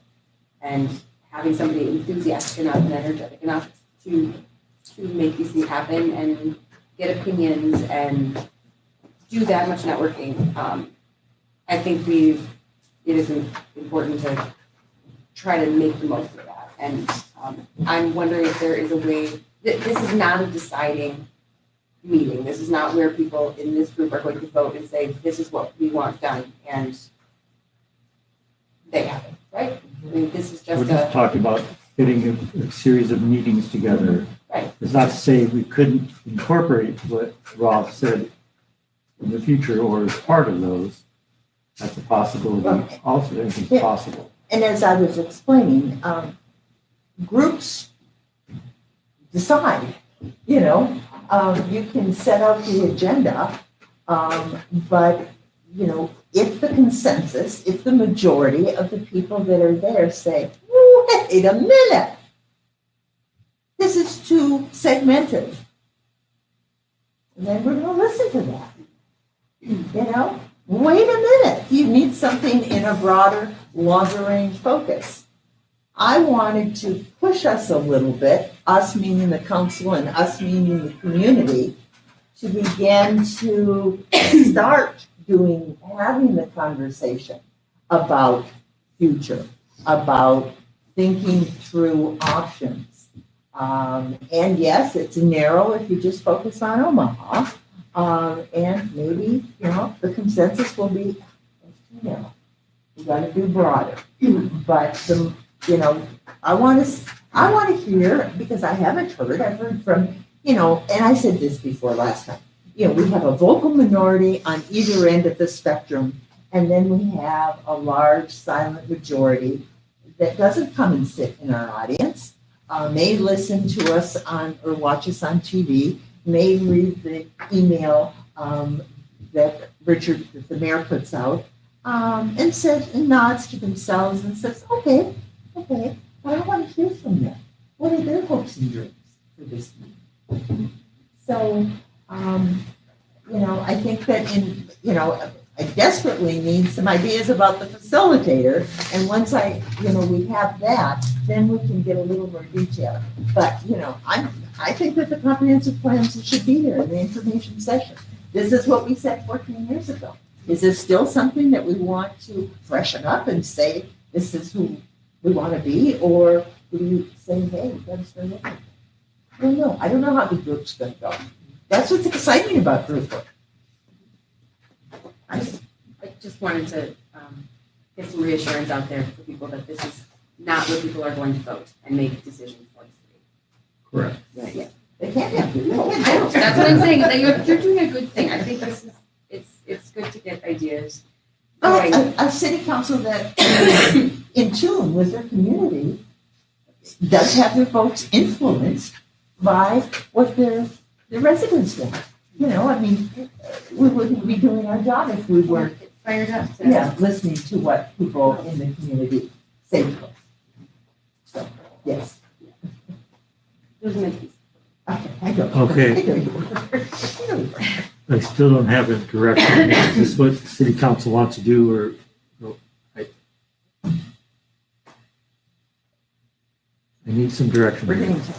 Well, Yes, I see that, I can't but make we a need to motion keep, on this, 'cause- yes, you can make a motion. Well, I'll make a motion that we set up dates for meetings to see what the future of the city is going to look like.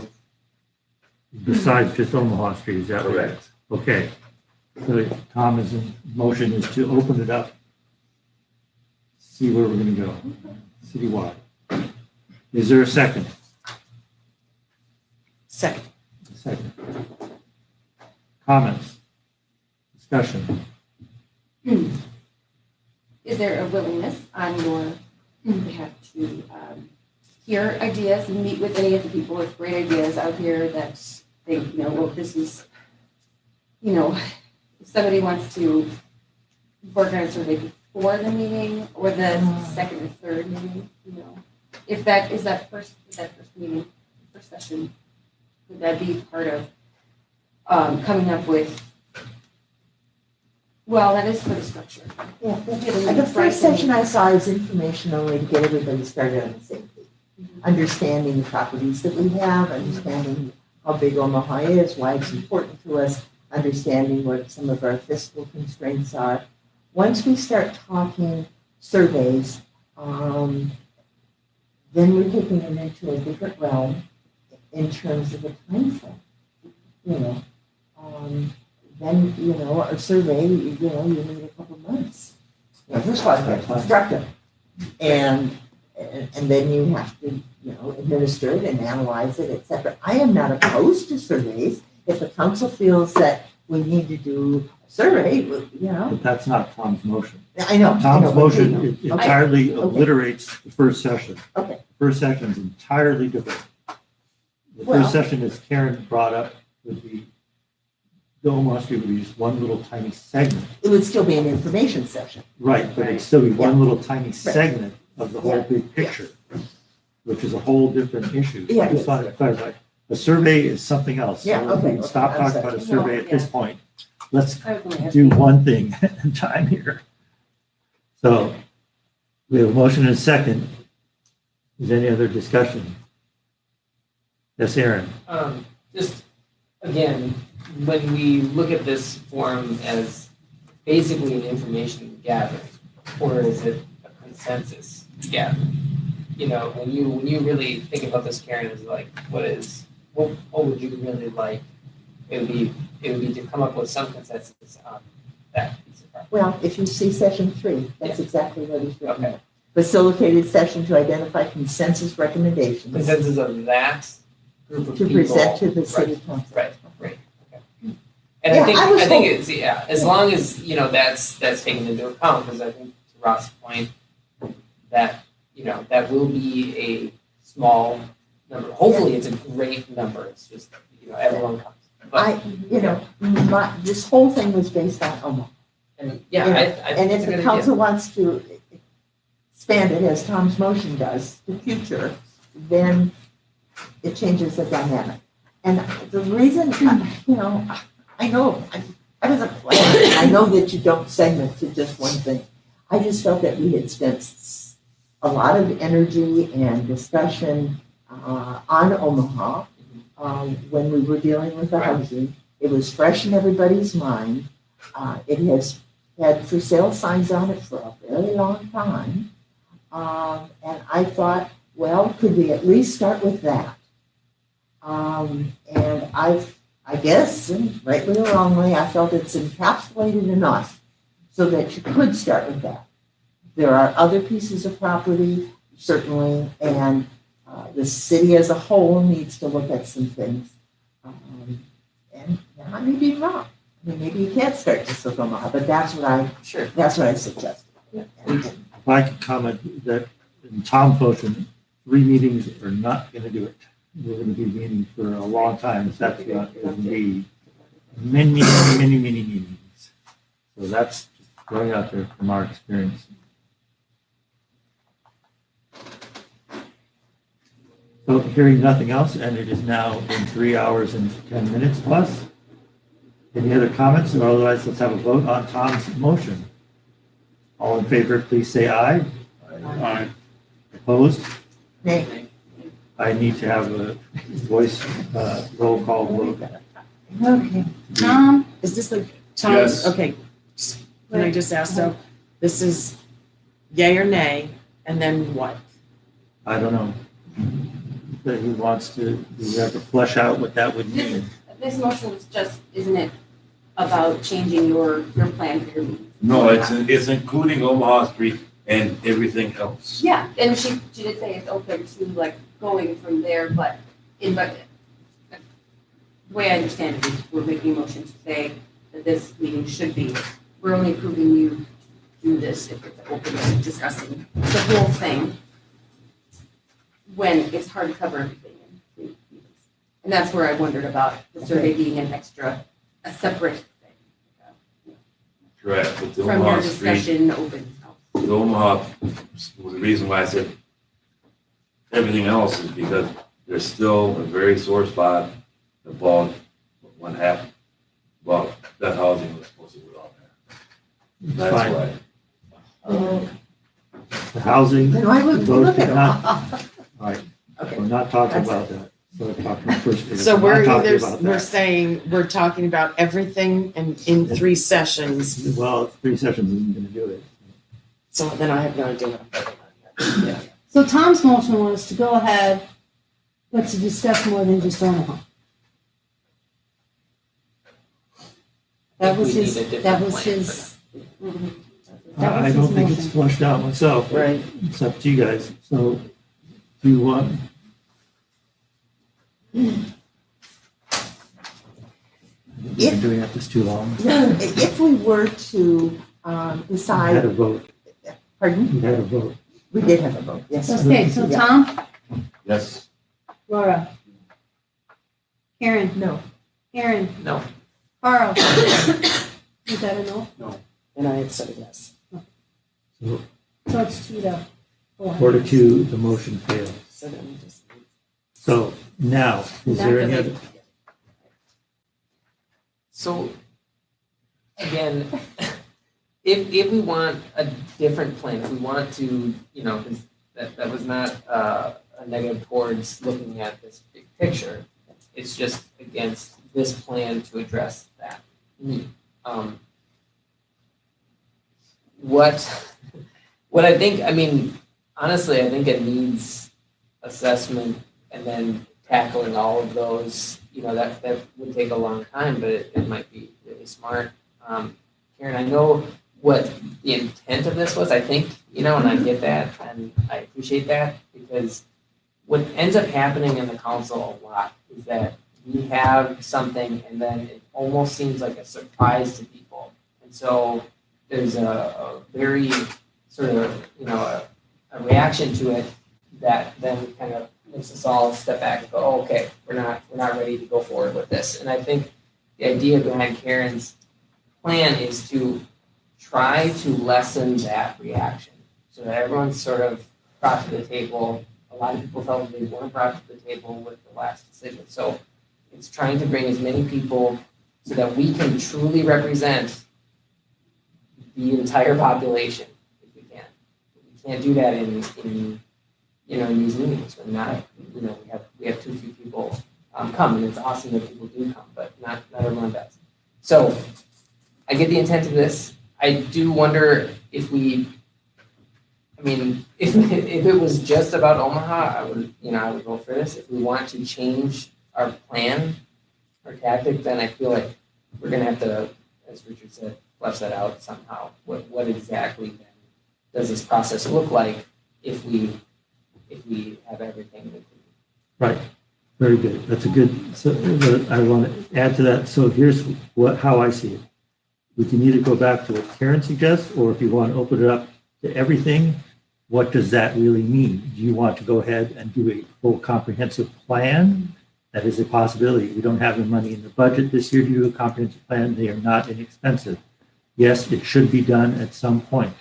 It is a long process. It's not going to be a couple months. It takes a while. Is that something we need? Probably. Is that something we want to do? That's up to you guys. But if we just have an unfocused idea, just have meetings open up to everything, my next question is, who's doing that? If you think it's Scott, that's not happening. If you think it's Tammy, I guarantee it's not happening. So if you think it's me, it's not happening. That's too big a project for just me. I'm only a part-time mayor, and I'm putting in way too many hours as it is now. Unless this is a council wants to do this, the council has to own it. That means if you want to do it, council members have to do it. And we need to know what it is you want to do. You want to just have meetings where you get public input about everything? Well, that's possible too. They're very unfocused. It's a free-for-all, whoever shows up and talks. Yes, there are going to be people more strident. You're never going to get everyone's opinion. You're never going to have 100% agreement. Guaranteed, no matter what you choose, there's going to be a group that hates it and might be very vocal about it. So just decide. Karen?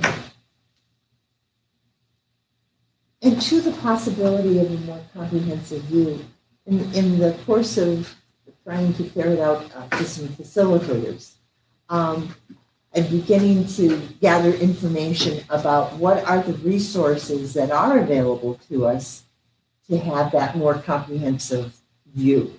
And there, I believe, are some really good resources through UW, through the Extension Service that we could link into.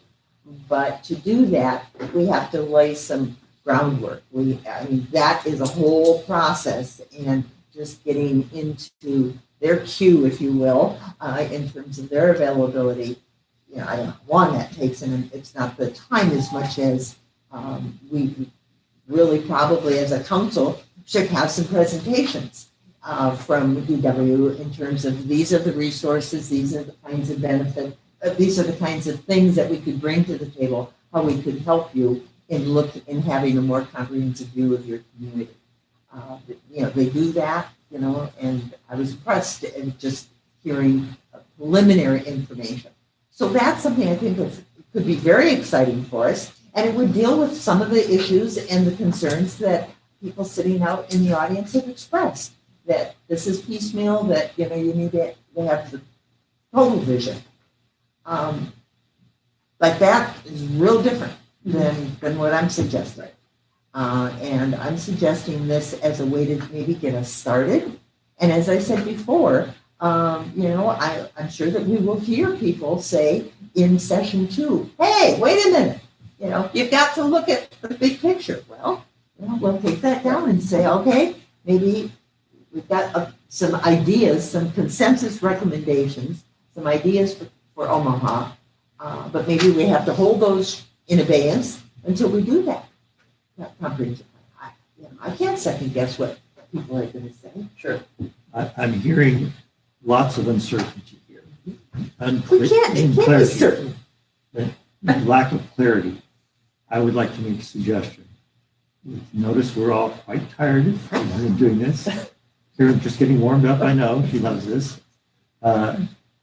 Let's carry this over to a next meeting. We might have some fresh ideas since it's been suggested we take a step back. This would be a step back. Get a more clear view what it is we hope to accomplish, what that might look like, talk to other people in the community, see what it is they'd like to do. Should I not go forward and find a facilitator? I would hold on. That's up to council. It's not my decision. I think in any event, we're going to need a facilitator. But if we do a comprehensive plan, that means we hire someone who is it's a whole different thing. It's a contract. Last time we paid, I can't remember what we paid that. It was 15 years ago, 14 years ago. But there are people that do this, companies that do this. But there are also some resources that aren't expensive. That's right. If you're just having a bunch of meetings, but if it's the decision to have a full comprehensive plan, that's a whole other animal. Right. Okay. I don't know what people want. I'm hearing lots of different things. And I do know we're not getting very far along tonight. That's why I'm suggesting we might take this over to the next meeting. I move to table the subject to the next meeting. How about table to the future meeting? If we do it the next meeting, But you can only table you can just table it and pick it up a later time. Scott? Is if you put a specific date on it, that's fine. Yes. But we may not be ready by July. So if the motion is to direct us to come back with when ready. And we do how will we know when we're ready? How do you know when council members bring it forward? Councilors want to bring it forward. I'm wondering, Karen, if you would be willing to invest time or energy that you're putting into this, into a pre-meeting, is there some way that in another setting, whether it's a public meeting, so that council members can come if they can or want to, can, that, so people can discuss with you. You guys can share these ideas and come up with the best plan for tackling and opening up the next official meetings that are meant to be productive with, so that you have a detailed plan, so everyone can say, okay, I see what you're doing. There wasn't a Okay, second. this isn't going to just stir up. There wasn't a second on your motion table.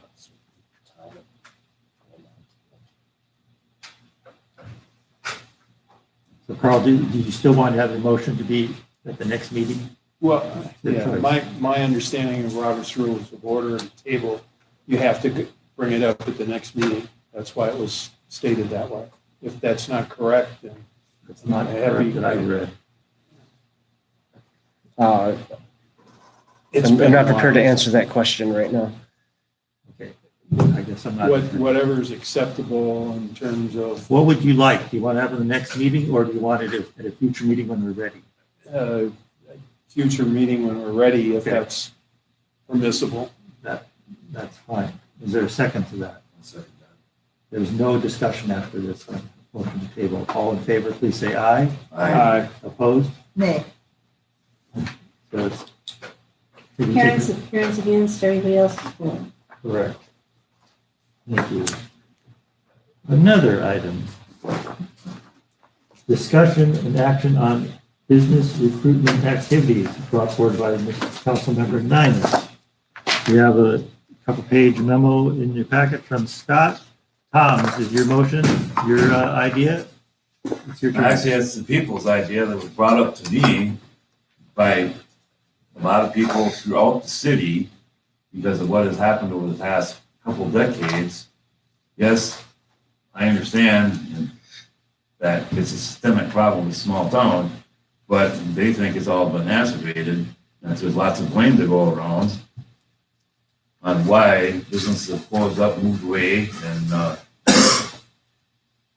I've been talking to Scott before I decided to run. I said there's people that want jobs, and that was the number one priority, jobs and taxes not going up. Right.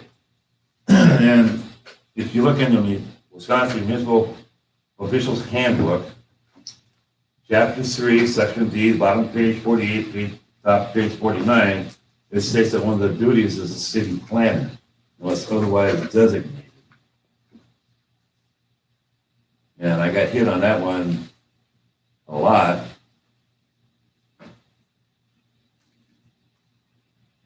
And that was their biggest question. And yes, it should be the Chamber of Commerce, the one that's doing the recruiting.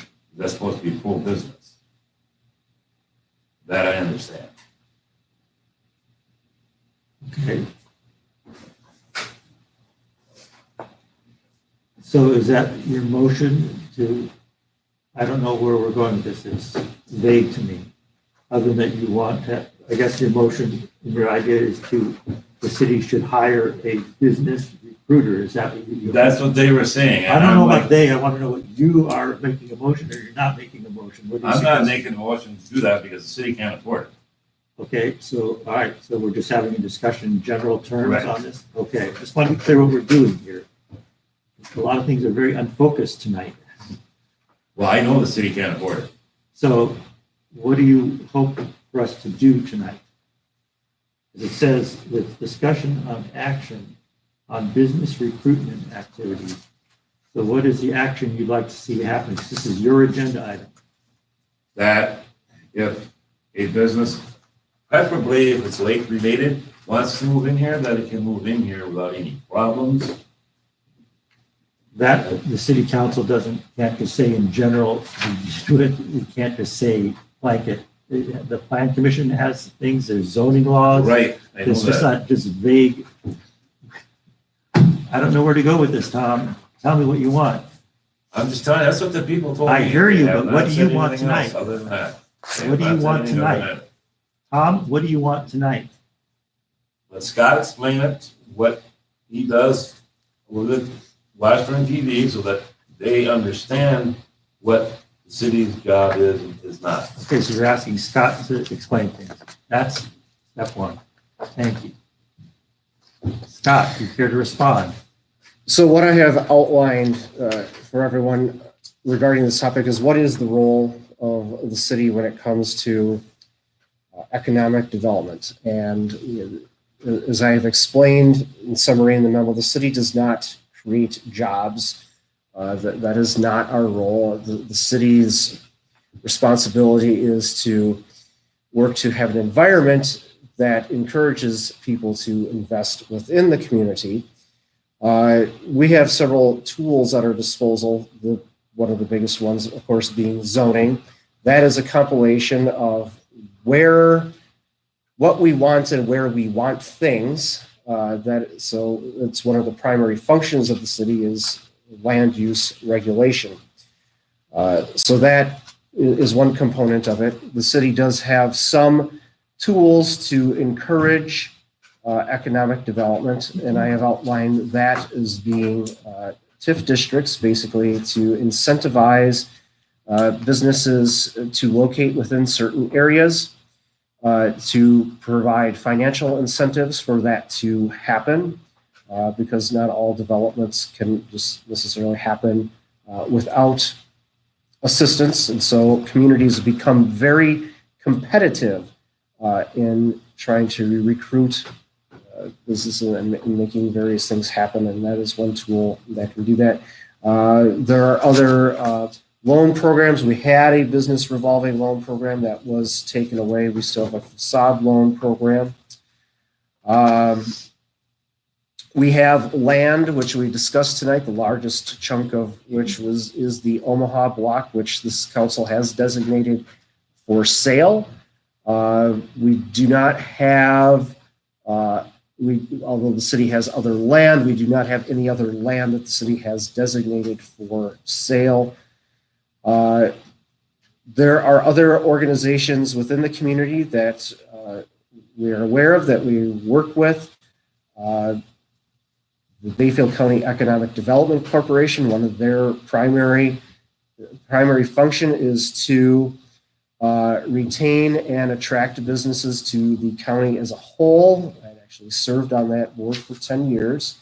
One of the same questions get asked numerous times there, and had worked with actual business recruiters, people who seek out specific types of businesses, specific industries, or specific properties. That can be done. It is an expensive process. You do not always hit a home run with that. You might get to first base. It depends on what you're doing, where you're doing it. If something like that was to be done here, we would have to decide what land do we have, what do we want on it, and then we would have to be very specific as to what we then would recruit, and we would have to pay significantly for that. I'm not recommending that we go that route. I don't think the community has a uniform idea of what it wants to be at this point, or can come to a large enough consensus to pursue that. So that is what I've outlined as the city's general roles. If there's something specific that the council would like to address, I'm willing to entertain those ideas. So for business recruitment, we have, as Scott said, our biggest chunk of land that's available right now is the Omaha Street property. We just spent a lot of time talking about we're not even sure what we want to do there. So we have spent money on a business recruiter, and they found someone, and we don't know what land we want to use or what we want to have there. What's the point of getting a business recruiter? We have lots of empty lots on Bayfield Street, our commercial district, that are privately owned. Any type of business could come along, and one did try to buy one, and that didn't work out. That's not cities, the city, it doesn't have control in a limited way, other than our zoning laws, to what can happen there and who's going to come. So I think having a business recruiter is out of line at this point because we don't know what we want. We don't know where we want it to go. We have no consensus or even an idea of how to even get there. So I think this is way too advanced. So that's my point of view, but city council can do what they want. How would you like to proceed? Hearing nothing? Well, I guess nothing. I thought that Scott's review of the role of the city was a good piece of information. It cleared up in my head and should in most people's minds, in terms of what the city's role and major responsibilities are. It's to be encouraging of businesses, both with, helping them understand the zoning and other kinds of things, and welcoming, to say, yes, we'll work with you, but the city is not in the role, does not have that role. And so I thought it was a good memo, and I think if people question why the city is not bringing businesses in, you talk with your memo. Because it says what we do and what we can't do. Or we are not staffed. I mean, we could be staffed to do that if we had the resources, I suppose. But even then, cities I don't think are, I suppose, metropolitan, but in the business of business recruiting. But, not us. I'm still waiting for direction from council. So You no want to- action is just. I think we You should take do no nothing. action? No. Then That's what that- I'm saying, make the memo available to people to ask the question. I think we should move on to the next agenda. Well, we need to have a vote on, no, just take no action. No one Move has to to take comment. no action on. No action, we're taking no action. We'll move on to the next item. Discussion and action on ordinance 19-005, amending the appointment of the weed commissioner. Mr. Mayor, I move approval of amendment to ordinance 19-005 regarding the appointment of the weed commissioner. For those, not, is there a second? Second. For those not knowing, this is just dealing with the time and the term of the weed commissioner. It should be 1 year and shall commence upon the taking of the official oath by the weed commissioner. Currently, traditionally, our weed commissioner has been our public works director. Any more questions or comments? All in favor, please say aye. Aye. Opposed? Absolutely unanimously. Alcohol licensing. Approval of annual alcohol and beer garden license renewal applications. Scott or Tammy, did you have a comment to make? I think it's pretty well discussed memo.